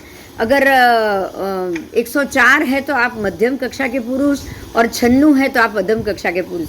तो अब समझ में आ गया? अगर वज्र वृषभ संगयन होगा तो 108 गुना ही होगा, राइट? राइट। और छेवटा संगयन तो 96 गुना ही होगा, उससे ज़्यादा नहीं होगा, बराबर? चलो आगे। तो ये हीन और मध्यम और उत्तम पुरुष से उनकी पुरुषों की वाणी जन उपादेय, योग्य, धीर, गंभीर, मानसिक स्थिति से हीनता, शुभ पुद्गलों के उपचय से उत्पन्न होने वाली शारीरिक शक्ति से रहित होती है। अशुभ कर्मोदय के प्रभाव से उत्तम पुरुषों के दासत्व प्राप्त होती है उनकी। क्लियर हुआ? बोलो। तो आत्मांगुल प्रमाण से क्या प्रयोजन सिद्ध होता है?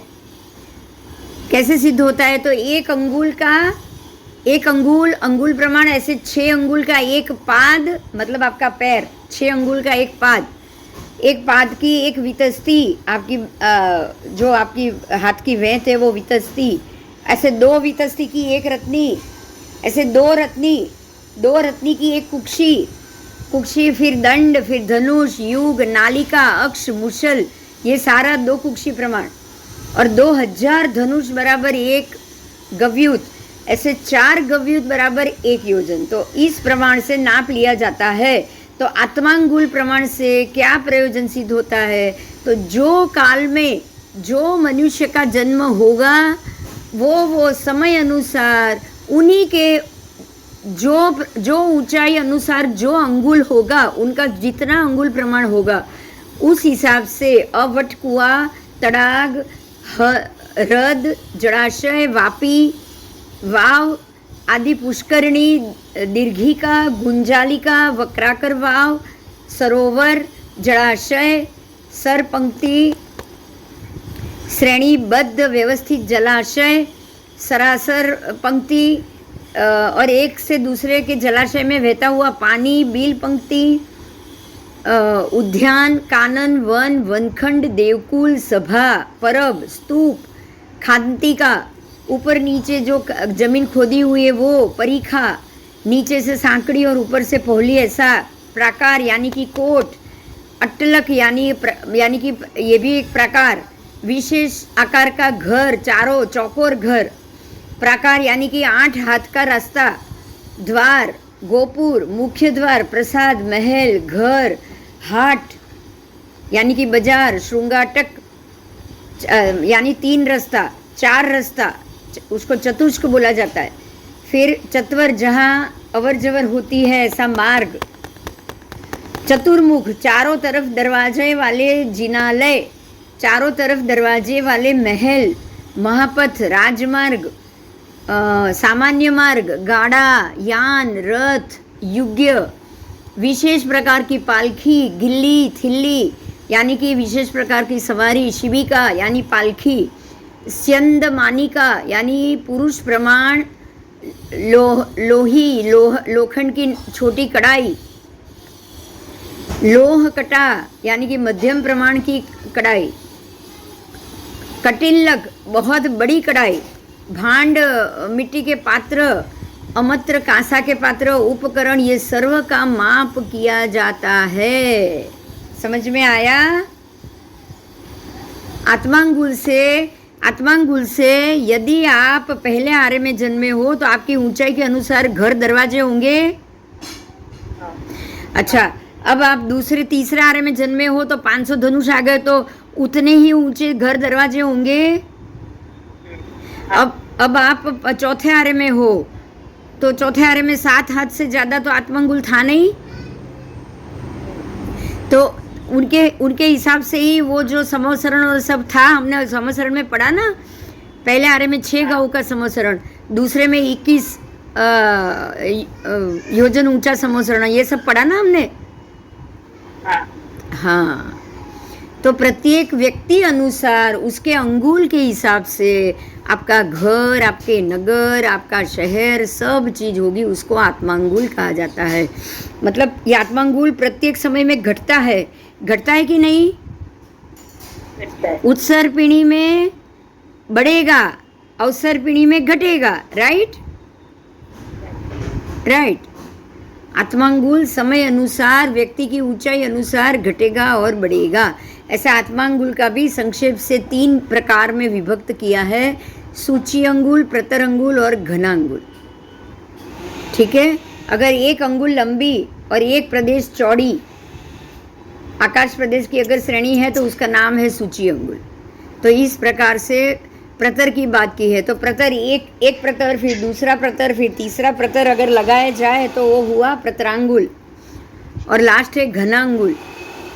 तो जो घन प्रदेश के हिसाब से उसका डिवीज़न हो, जैसे कि सूची और प्रतर को मल्टीपल करो तो घन हो गया प्रदेश, हुआ? हाँ, अगर आकाश प्रदेश की एक श्रेणी लगाई और सूची मतलब आपने अपने अंगुल प्रमाण और एक प्रदेश चौड़ी और एक अंगुल और एक प्रदेश चौड़ी और लंबी चीज प्रतर बनाया और उसको आपने मल्टीपल किया, तो ऊंचाई को मल्टीपल करना है तो प्रतर और ऊंचाई मल्टीपल करोगे तो पूरा आपका घनांगुल हो जाएगा। ठीक है।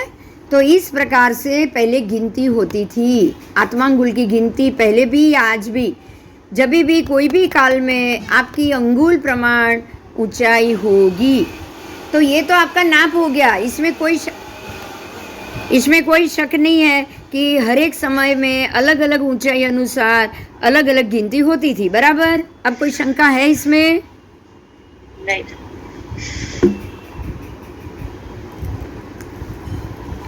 नहीं है। तो ये बहुत अच्छा हो गया, हमने आगे जो समवसरण वो सब किया था ना, इसमें इसका जवाब आ गया, मिल गया ना आपको।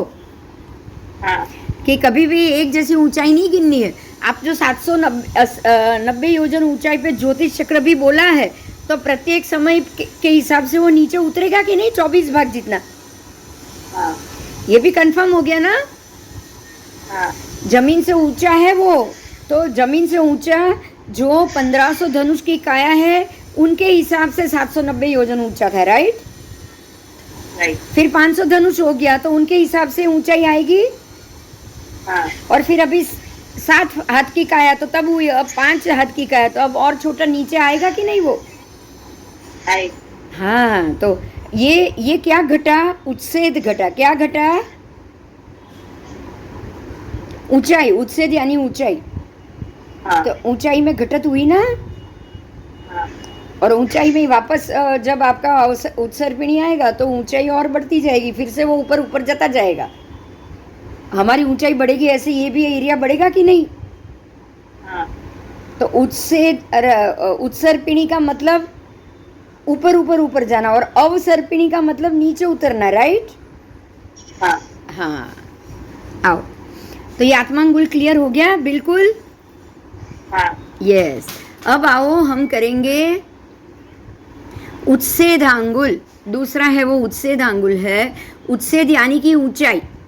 ऊंचाई आपको नापना तो बराबर वैसे ही है, 1 योजन या 1 कुक्षी, वैत, ये सब आपने देखा था।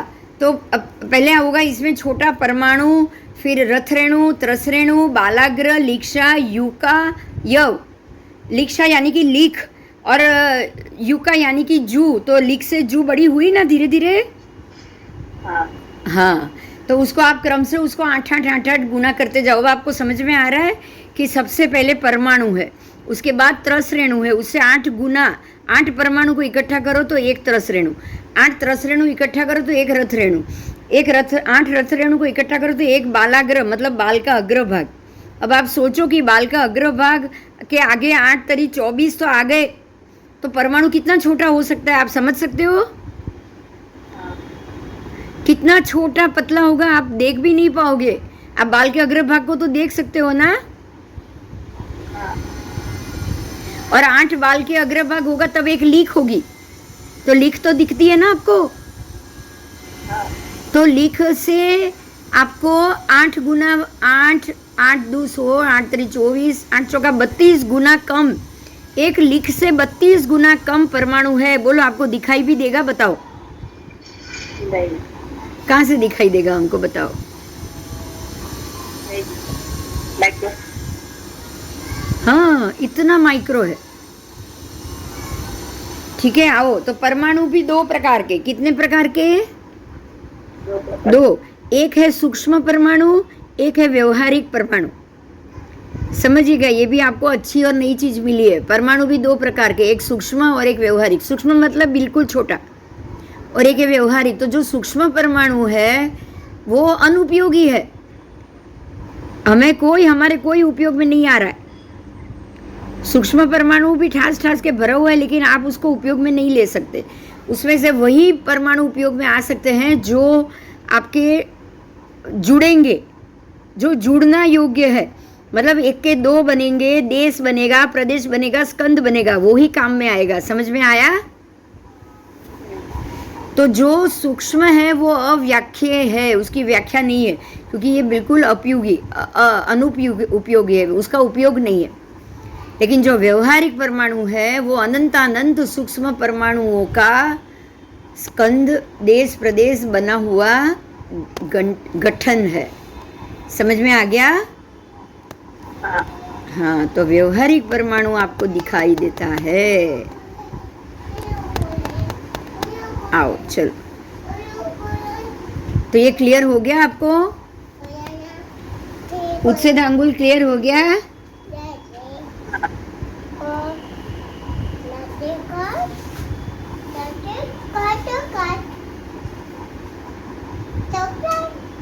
चलो,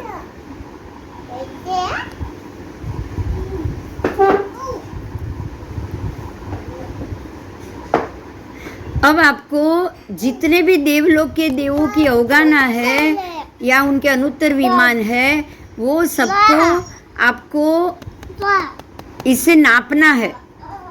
जैसे कि सौधर्म कल्प की, आनत कल्प, प्राणत कल्प, अच्युत कल्प, उसकी भवधारण अवगाहना, ये सारी चीज उच्छेदांगुल से मापा जाता है, क्योंकि वो तो ऊंचाई पे आ गया ना। देखो, ऊंचाई को नापने के लिए, जैसे कि ज्योतिष चक्र की ऊंचाई, तो उसके लिए क्या चाहिए आपको? उच्छेदांगुल चाहिए कि नहीं? हाँ, लेकिन जितने समय में जितने आदमी, इंसान, उसकी जितनी ऊंचाई, उसका जितना आत्मांगुल, उस हिसाब से उसकी ऊंचाई। तो आत्मांगुल भी आ गया। तो आत्मांगुल, उच्छेदांगुल प्रत्येक काल में सब दोनों साथ साथ चल रहे, ये भी समझ में आ गया? आप ऐसा नहीं कर सकते कि ये पीरियड में आत्मांगुल, ये पीरियड में उच्छेदांगुल। ऐसा होगा क्या, बताओ? नहीं, ऐसा नहीं होगा, ऐसा नहीं होगा। देवों की ऊंचाई घटेगी कभी भी? बताओ मुझे। चलो, देवों की ऊंचाई में तो बढ़ना घटना होने वाला नहीं, क्योंकि वो तो ज्योतिष चक्र के नीचे है नहीं।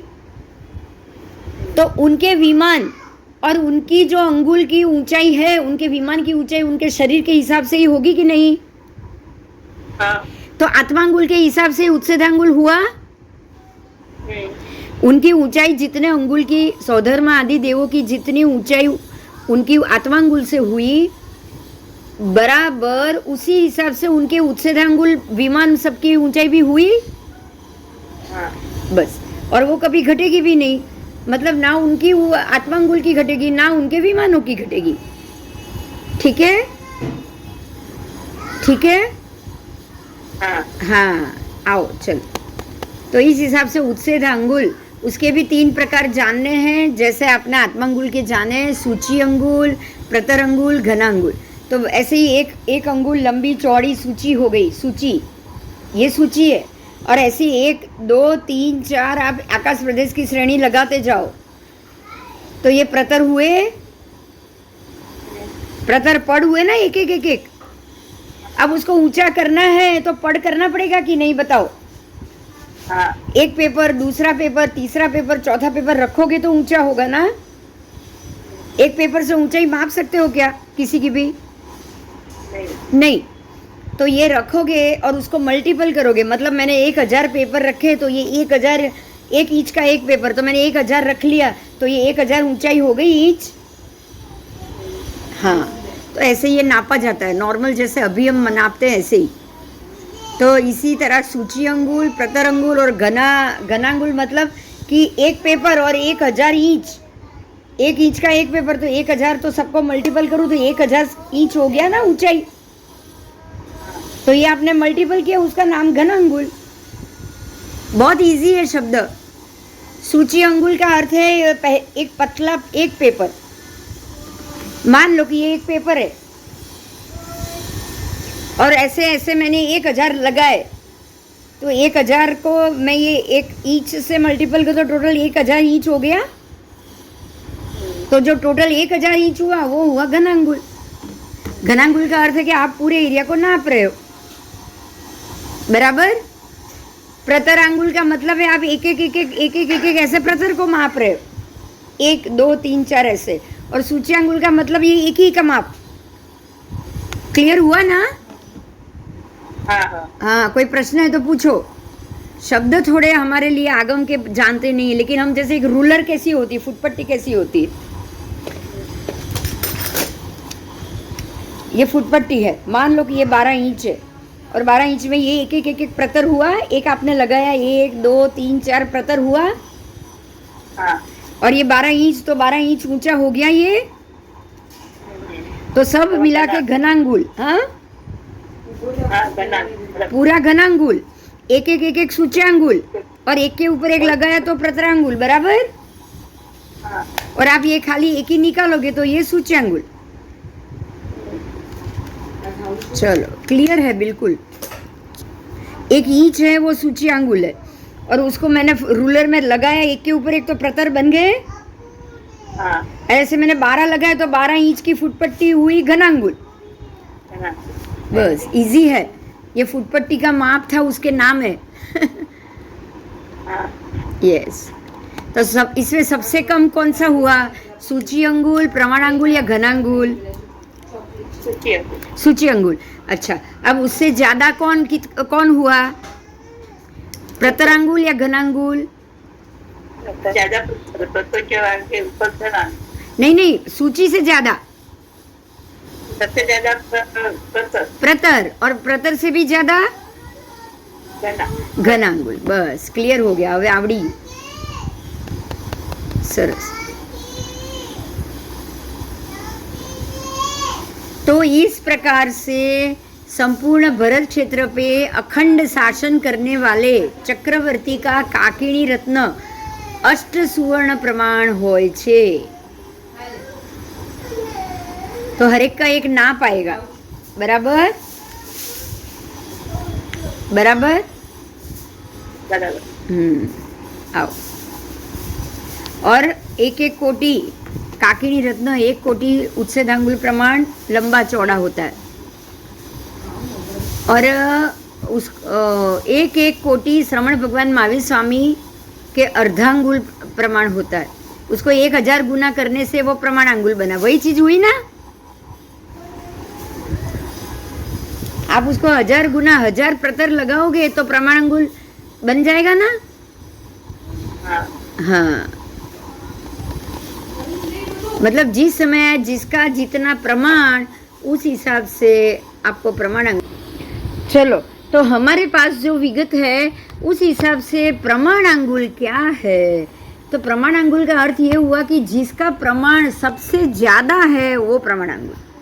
तो सबसे ज्यादा तो पहले आरे में ही होगा ना प्रमाण, दूसरे तीसरे में तो होगा नहीं सबसे ज्यादा। तो भरत क्षेत्र के हिसाब से सबसे ज्यादा प्रमाण होगा वो पहले आरे का, लेकिन महाविद्या में तो आरा बदल नहीं रहा है, तो उसका प्रमाण एक ही चल रहा है। देखिए ध्यान से सुनो, आत्मांगुल में क्या हुआ, तो जिस वक्त जो व्यक्ति की ऊंचाई उस हिसाब से आत्मांगुल बदलेगा, राइट। तो आत्मांगुल बदल सकता है, प्रमाण अंगुल नहीं बदल सकता। तो अब आपको यहाँ पे ये सोचो कि जहाँ पे कभी कुछ बदलेगा ही नहीं वहाँ पे प्रमाण अंगुल आएगा या आत्मांगुल आएगा? वहाँ पे प्रमाण अंगुल आएगा, क्योंकि वहाँ कुछ नहीं बदलने वाला। जहाँ पे ना ऊंचाई बदल रही है, ना साइज बदल रही है, ना हाइट बदल रही है, वो सारे एरिया की जो भी जमीन है, जैसे कि दोनों पांचों ऐरावत को छोड़ो, उसके अलावा बाकी सारी भूमि, कर्म भूमि, अकर्म भूमि, आपके ढाई द्वीप के बाहर का एरिया, बाहर का जितने भी द्वीप, असंख्य द्वीप समुद्र है, जितने भी तिर्यंच है, उनमें से किसी का भी प्रमाण घटने वाला नहीं, बराबर। तो वहाँ सारा नाप आएगा प्रमाण अंगुल, क्योंकि ये एक फिक्स प्रमाण है। प्रमाण अंगुल में प्रमाण फिक्स रहेगा, राइट। लेकिन आत्मांगुल में प्रमाण बदलता है। जिस वक्त जो व्यक्ति की अपनी उसकी खुद की ऊंचाई उससे 9 गुना हो तो वो उत्तम, अगर उससे 8 गुना है तो वो मध्यम, और उससे 7 गुना है तो 7 भी नहीं, कब है तो 1 मिनट, 96 मध्यम है, बराबर। 8 गुना है तो मध्यम और 9 गुना है तो उत्तम, और ये दोनों के बीच में है 8.5 गुना है तो वो मध्यम, राइट। 8.5 आएगा ना, 104 का मतलब, 104 का मतलब 8.5। तो मध्यम, तो आत्मांगुल में प्रत्येक समय पे उतरने और चढ़ने वाली ऊंचाई का नाप है, बाकी प्रमाण अंगुल में फिक्स प्रमाण है। क्लियर। तो जिनका प्रमाण सबसे ज्यादा हो या जिनका प्रमाण आपके उच्छेदांगुल को 1000 गुना कर सको, या जो आत्मांगुल है उसका 1000 गुना ज्यादा हो, तो उसको ही सबसे अधिक प्रमाण वाले को ही प्रमाण अंगुल कहा जाएगा। तो हमारे पूरे ढाई द्वीप या पूरे संसार चक्र में सबसे अधिक प्रमाण जहाँ है, जो एरिया में है, अधिक है, वहाँ कभी भी नीचे घटने वाला कोई व्यवस्था ही नहीं हो, और उत्तम और उत्कृष्ट प्रमाण वाला समय हो, उसको ही प्रमाण अंगुल कहा जाएगा। ठीक है, ठीक है, हाँ जी, आओ। तो प्रमाण अंगुल से क्या नापा जाएगा? तो पृथ्वी के कांड, रत्नप्रभा पृथ्वी के कांड, ये कभी बदलने वाले हैं क्या? बोलो। नहीं।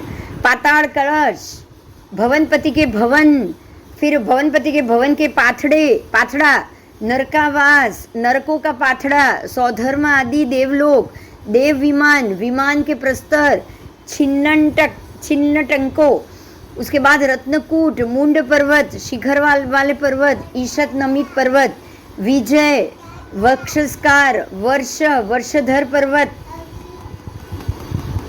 वर्षधर, समुद्र तट की भूमि, वेदिका, द्वार, समुद्रों की लंबाई, चौड़ाई, ऊंचाई, उद्वेद, परिधि, ये सर्व मापने में आता है। तो अब प्रमाण अंगुल समझ में आ गया। ये सारी चीज कभी नहीं बदलेगी, ये सारी चीज कभी छोटी बड़ी नहीं होने वाली, शाश्वत है। जो शाश्वत चीज है उसी को यहाँ से मापा जाएगा कि जो हमेशा उतनी रहने वाली है।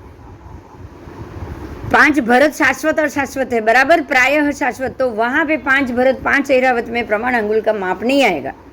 और उसमें भी आएगा तब आएगा जब उसकी उत्कृष्ट ऊंचाई होगी। जब उत्कृष्ट ऊंचाई होगी तो प्रमाणांगुल आएगा ना। हाँ, लेकिन जब घटना शुरू हो जाए तब प्रमाणांगुल नहीं आएगा, तब सारी चीज घटती जाएगी। Right right. चलो, बहुत अच्छा, बहुत अच्छे से समझ में आ रहा है सब। बराबर। तो इस प्रकार से अब आगे जाएंगे। प्रमाणांगुल का भी 3 प्रकार। प्रमाणांगुल में भी वही श्रेणी अंगुल, प्रतर अंगुल, घनांगुल। यहाँ सूची नहीं है, श्रेणी है। यहाँ सूची नहीं है, यहाँ क्या है? श्रेणी है।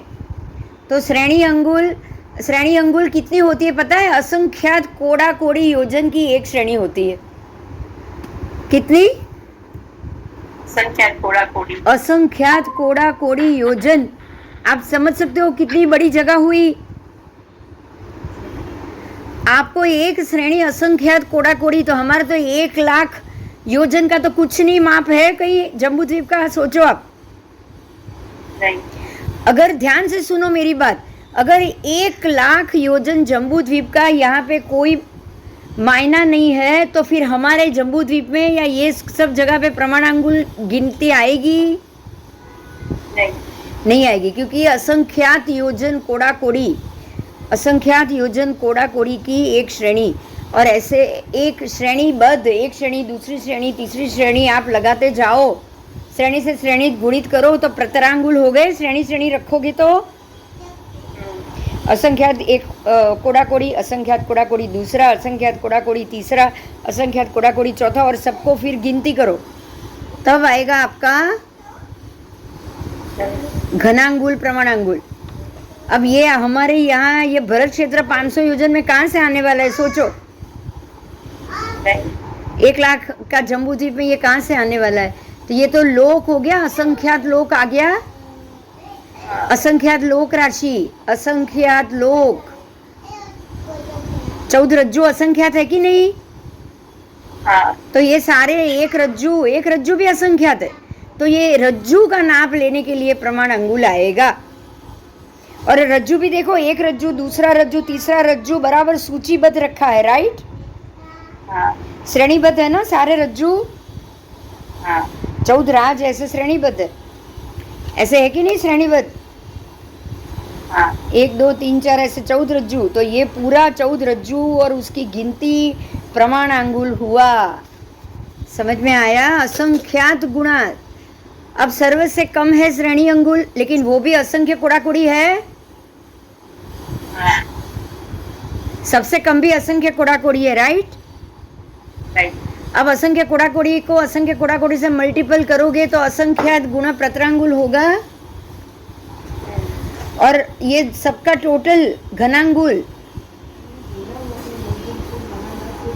असंख्यात गुणा हो गया। तो इस प्रकार से विभाग निष्पन्न क्षेत्र प्रमाण खत्म हुआ।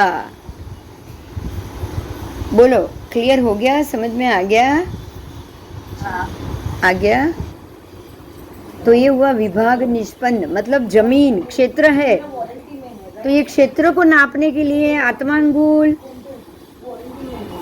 उच्छेदांगुल और प्रमाणांगुल, क्षेत्र को नापने के लिए। तो प्रमाणांगुल से तो आप बड़े बड़े क्षेत्र ही नापोगे, 1 रज्जू, 2 रज्जू, एक रत्नप्रभा का पाथड़े, ये सारे एक एक रज्जू का असंख्यात योजन का पाथड़ा ही प्रमाणांगुल से नापा जाता है। क्लियर? बाकी सारा आत्मांगुल समय समय के अनुसार जितनी ऊंचाई, उससे आत्मांगुल मल्टीपल करते जाओ, और ऊंचाई नापनी हो तो उच्छेदांगुल। बहुत क्लियर है, बहुत ही क्लियर, कि छोटी छोटी चीज नापनी है तो आत्मांगुल है ना। अगर एक इंसान की ऊंचाई नापनी है, आत्मांगुल, घर नापना है, आत्मांगुल।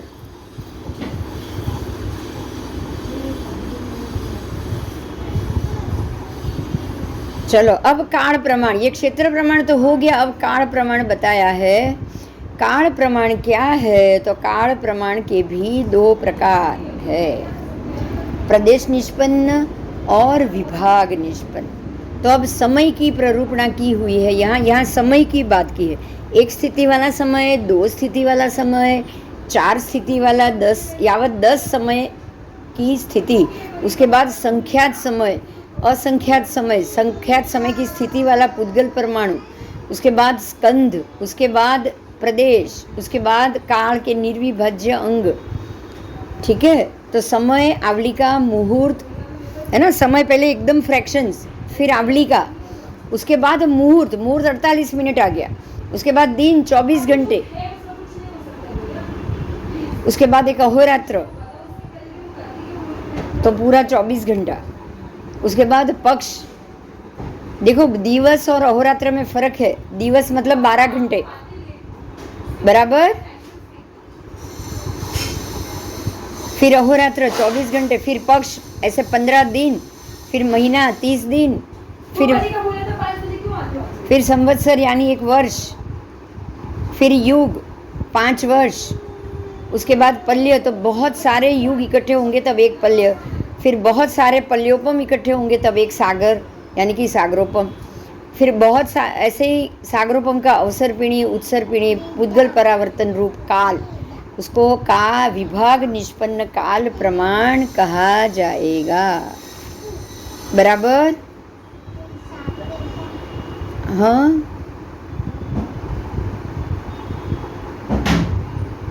अब काल में तो कोई संख्या आएगी नहीं, आएगी क्या बताओ? नहीं नहीं नहीं नहीं।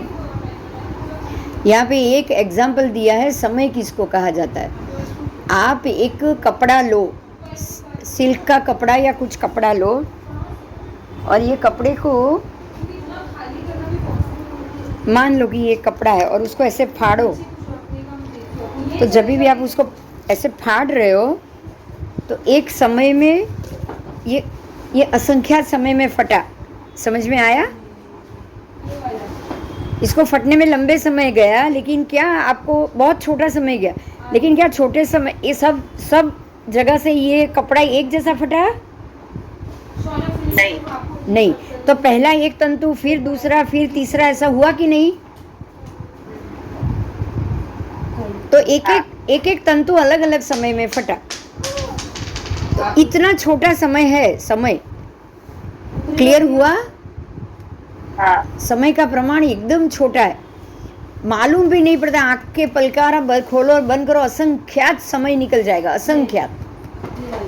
तो इस प्रकार से असंख्यात समय से एक आवलिका बनेगी, एक असंख्यात आवलिका से एक श्वासोच्छ्वास बनेगा। ठीक है, तो ऐसे मिक्स होते होते होते आवलिका से आगे जाओगे, एक उच्छ्वास और निश्वास को प्राण कहा जाता है। एक प्राण, आपने सांस ली, सांस छोड़ी, एक प्राण। ऐसे 7 प्राण का एक स्तोक, ऐसे 7 स्तोक का एक लव, ऐसे 77 लव का एक मुहूर्त, 77 का, और 3773 उच्छ्वास का एक मुहूर्त होता है। तो इस प्रकार से आप आगे मुहूर्त और उसका तो बाद का तो समय मैंने बताया कि इस प्रकार से 30 मुहूर्त का एक दिन, इस हिसाब से एक 15 दिन का एक पक्ष, तो उस हिसाब से आगे जाते जाते जाते जाते असंख्यात वर्ष तक का समय जाएगा। और ये समय जो जा रहा है उसको आगे आगे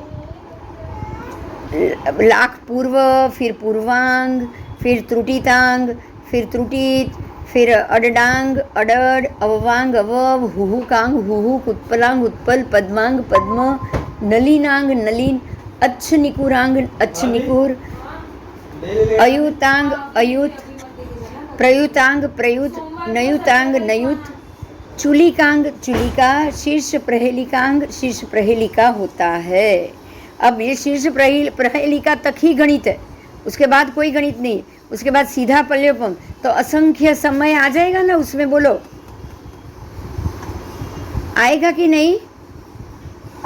हाँ, तो अब कोई माप नहीं है, अब माप नहीं है, इसीलिए क्या कोई उपमा दिया है, तो उपमा के हिसाब से औपमिक प्रमाण कहा गया है। जैसे कि एक बड़ा सा पल्य बनाया जाए, उसमें धान्य भरने का कुआं, और कुछ सालों में एक एक बाल खाली अंदर तोड़ तोड़ के टुकड़े कर करके अंदर डालो, अंदर डालो, अंदर डालो, फिर उसकी गिनती करते जाओ, उसकी गिनती करते जाओ, और गिनती में तो असंख्य होगा कि नहीं? असंख्य वर्ष के बाद एक एक निकालो ना, तो भी आप मतलब कोई भी गिनती नहीं हो उसको पल्योपम कहा जाएगा। और पल्योपम कोटि कोटि 10 पल्योपम बराबर 1 सागरोपम, बराबर। हाँ, तो 10 कोटि व्यवहार पल्योपम, 10 कोटि 10 करोड़ व्यवहार पल्योपम बराबर 1 उद्धार सागरोपम। तो उस हिसाब से उसको सागरोपम का नाप लिया गया है, 10 कोड़ा कोड़ी सागरोपम। हम बोलते हैं ना एक काल चक्र बराबर 10 कोड़ा कोड़ी सागरोपम, बोलते हैं कि नहीं? हाँ, बस। तो उस हिसाब से ये यहाँ आपका पल्योपम और सागरोपम कहा गया है।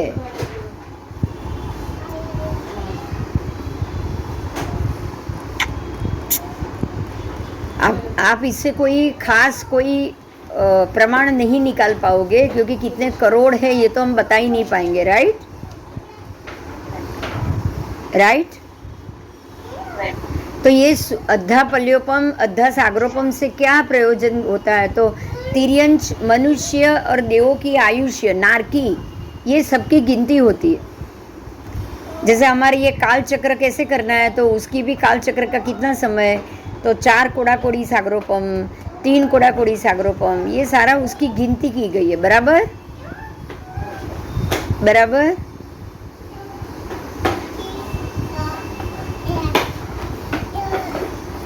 समझ में आया? देखो अभी अभी एक बात मेरी ध्यान से सुनो, चलो, बहुत इंपॉर्टेंट पॉइंट है। आपको ये बताया गया है कि एक काल चक्र में 10 कोड़ा कोड़ी सागरोपम है, उसमें उत्सर पिणी पूरा आ गया। उत्सर पिणी में पहले 4 कोड़ा कोड़ी, फिर 3 कोड़ा कोड़ी, फिर 2 कोड़ा कोड़ी और फिर 1 कोड़ा कोड़ी। राइट। अब अरे कोड़ा कोड़ी सागरोपम में तो आपको पता ही नहीं ना कि कितने वर्ष है, वो तो वर्ष हम नहीं जानते, लेकिन आपको ये तो पता है ना कि चढ़ता काल फिर धीरे धीरे घटता काल। मतलब कि 3 पल्योपम की आयु से लेके 1.5 फुट की आयु तक का जो पूरा समय है वो हो गया 10 कोड़ा कोड़ी सागरोपम। बस हमको इतना पता है। आप कितने दिन हुए, कितने साल, वो तो गिन नहीं पाओगे। Right right. समझ में आ रही है मेरी बात? उत्कृष्ट से 1.5 पल्योपम की काया और जगन्य से 1.5 फुट की काया जब तक नहीं होगी, आपका 10 कोड़ा कोड़ी चलता रहेगा सागरोपम। राइट। बस आप इतना ही मानोगे बस। और यही है, यही हकीकत है कि भाई इसके इतने वर्ष हुए, इसके इतने वर्ष हुए, इसके इतने वर्ष हुए। हमको आपको वर्ष की गिनती में जाना ही नहीं है, क्योंकि वर्ष की गिनती में इसमें खाली असंख्य वर्ष लगेगा और कुछ नहीं लगेगा। ठीक है?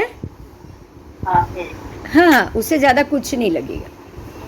तो आपका समय कैसे होगा? तो जैसे ही बड़ी काया थी उससे छोटी काया हुई, तो ये 10 कोड़ा कोड़ी अवसर पिणी हुआ। अब छोटी काया से जब बड़ी काया हो जाएगी तो 10 कोड़ा कोड़ी का उत्सर पिणी हो जाएगा। बस। Clear clear clear. चलो चलो હવે બોલો, શું ભણાવું છે બધાને? બોલો, જો તને બોલાવે, કોણ બોલાવે બબુને? હા, બોલો દાદી, બોલો દાદી, દાદી બોલો પેલા, એ લોકો દાદી છે, બોલો દાદી, દાદી। જો કોણ છે? જો દાદી દેખાયા, દેખાયા ને? આ દાદી છે। કોણ છે? તમે દાદી છો ને?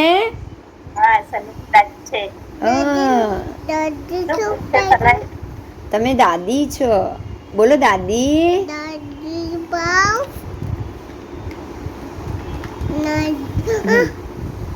તો अब हाँ हाँ, હું ટાટા જવાનું છું। કે હું ટાટા જવાનું છું? બોલો, ક્યાં જવાનું તું? ક્યાં જવાનું? બોલો। बैंकॉक। बोलो।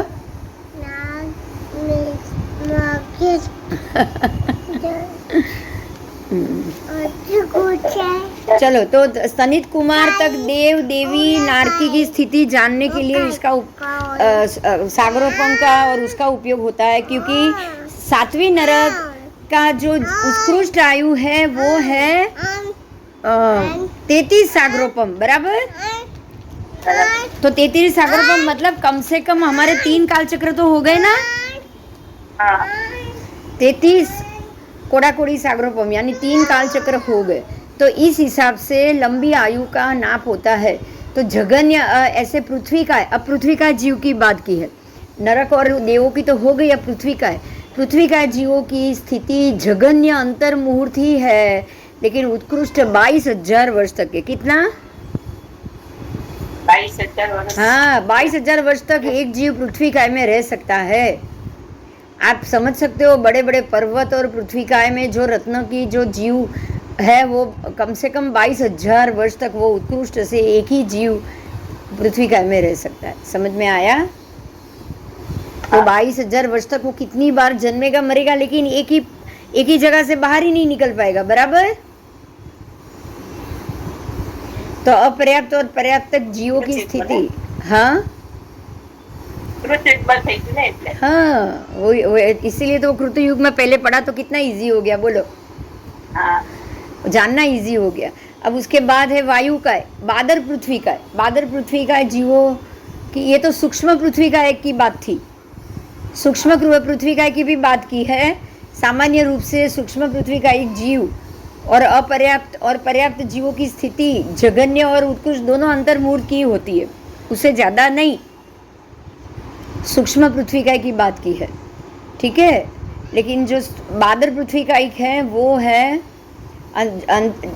जगन्य अंतर्मूर्त उत्कृष्ट 22,000 वर्ष तक। उसमें अपर्याप्त बादर पृथ्वी का की है वो है जगन्य और उत्कृष्ट दोनों अंतर्मूर्त। जो अपर्याप्त तो अंतर्मूर्त से ज़्यादा जिएंगे ही नहीं ना, नहीं।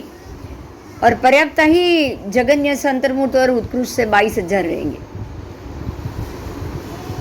और अपकाई की बात की है तो सामान्य रूप से अपकायिक जीवों की जगन्य स्थिति अंतर्मूर्त और उत्कृष्ट 7,000 वर्ष की है। आप सोचो, पानी के जीव 7,000 वर्ष तक, वही जल के जीव जल में रहते हैं।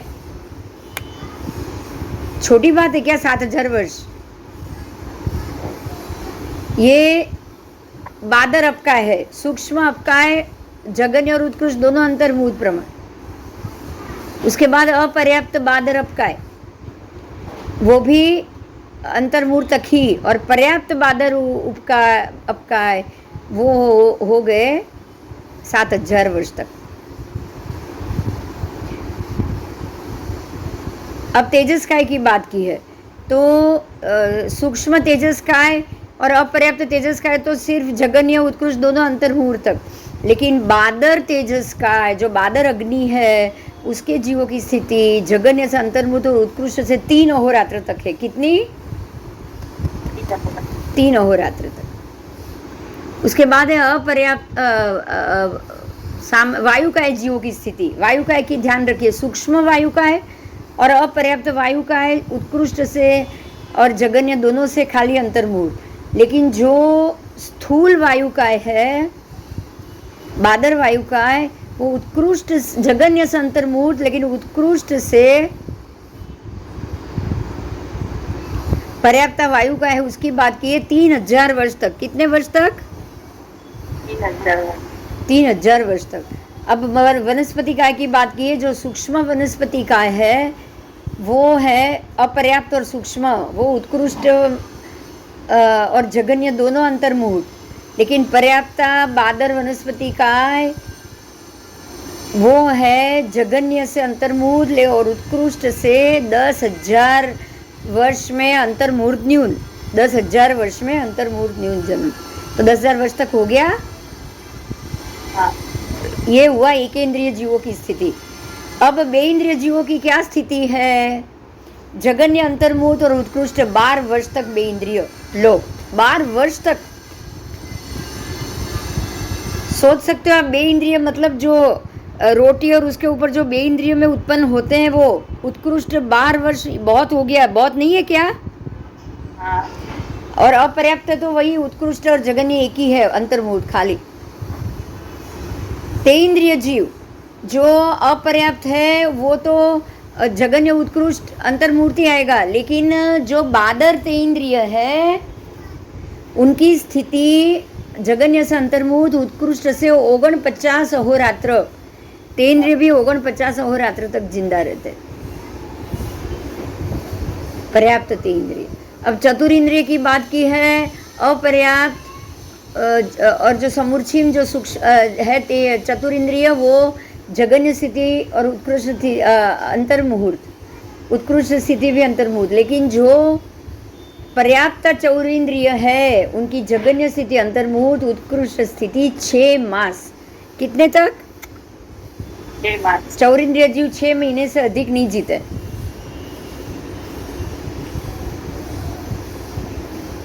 उसके बाद पंचेंद्रिय जीव, पंचेंद्रिय तो सबको पता है, तिर्यंच और सबकी अलग अलग है, इसलिए यहाँ ऐसे दिया नहीं है। क्लियर हुआ? हाँ। मजा आया? बोलो कोई प्रश्न? આપણે કઈ જાણતા આપણે કંઈ જાણતા જ નથી ને, કેટલી મજા આવે. બોલો, એ નથી જાણતા એટલે જ મજા આવે છે ને. હા, આપણે નથી જાણતા ને એટલે જ આપણને બહુ મજા આવે છે. ઉચકા મારતા મારતા જઈએ ને આવીને ફટાફટ બેસામાં કરીને કરતી. હા, તો પણ એમાં બી આ કદાચ આ ટોપિક લઈએ તો તમે ટકી શકો, એમાં બી ના નથી. રોજ 1 કલાક સાહેબો તમને વાંચના આપે ને કે ચલો આજે આ સૂત્રના આ પાઠની અમે વાંચના આપશું તમને, તો તમને બી જઈને બેસવાનું મન થાય ને. આવી ડિટેલથી વાંચના આવે તો મન થાય આપણને, એવું નથી કે ના થાય, થાય થાય ને. બોલો. થાય પણ આટલું બધું આમ એકદમ કોન્સન્ટ્રેટ માઇન્ડ રાખીને શીખવાનો મળે. હા, પણ આપણે એક તો ઘરમાં બધા કામથી નચીન થઈને બેસીએ છીએ, એ પણ ફાયદો છે ને. તમારું બધું સચવાઈ રહ્યું છે, ખબર છે? ઘરનું કામ સચવાઈ રહ્યું છે, ક્યાંય જવા આવવાનું નથી, ટાઈમ બચી જાય છે, અને ઘરે બેઠા છો એટલે કોઈ બીજા કામ એકે અટકતા નથી. એ મોટો ફાયદો ખરો ને. હા,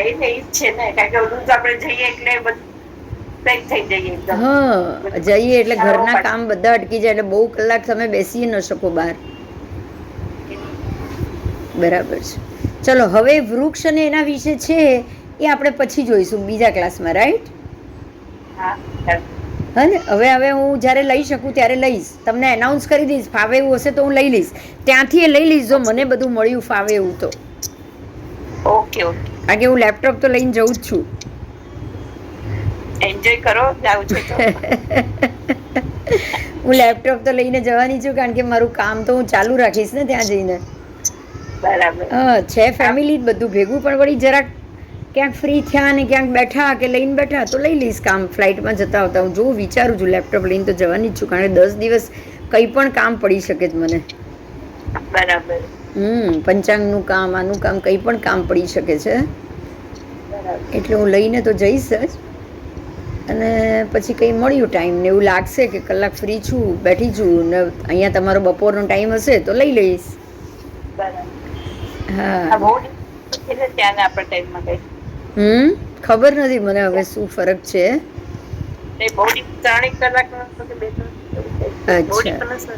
અચ્છા, એટલે જે નહીં ખ્યાલ આવે પણ જોઈ લઈશું. આપણને લેવું ફાવે એવું હશે તો જોઈ લઈશું. બરાબર. નહીં તો પછી આવીને કરશું. એકવાર ગેપ પડી જાય છે ને 9-10 દિવસ પછી પાછું ભેગું થતા આપણને જ વાર લાગે છે. શું? બરાબર. એટલે એમ થાય થોડું, બાકી કશું.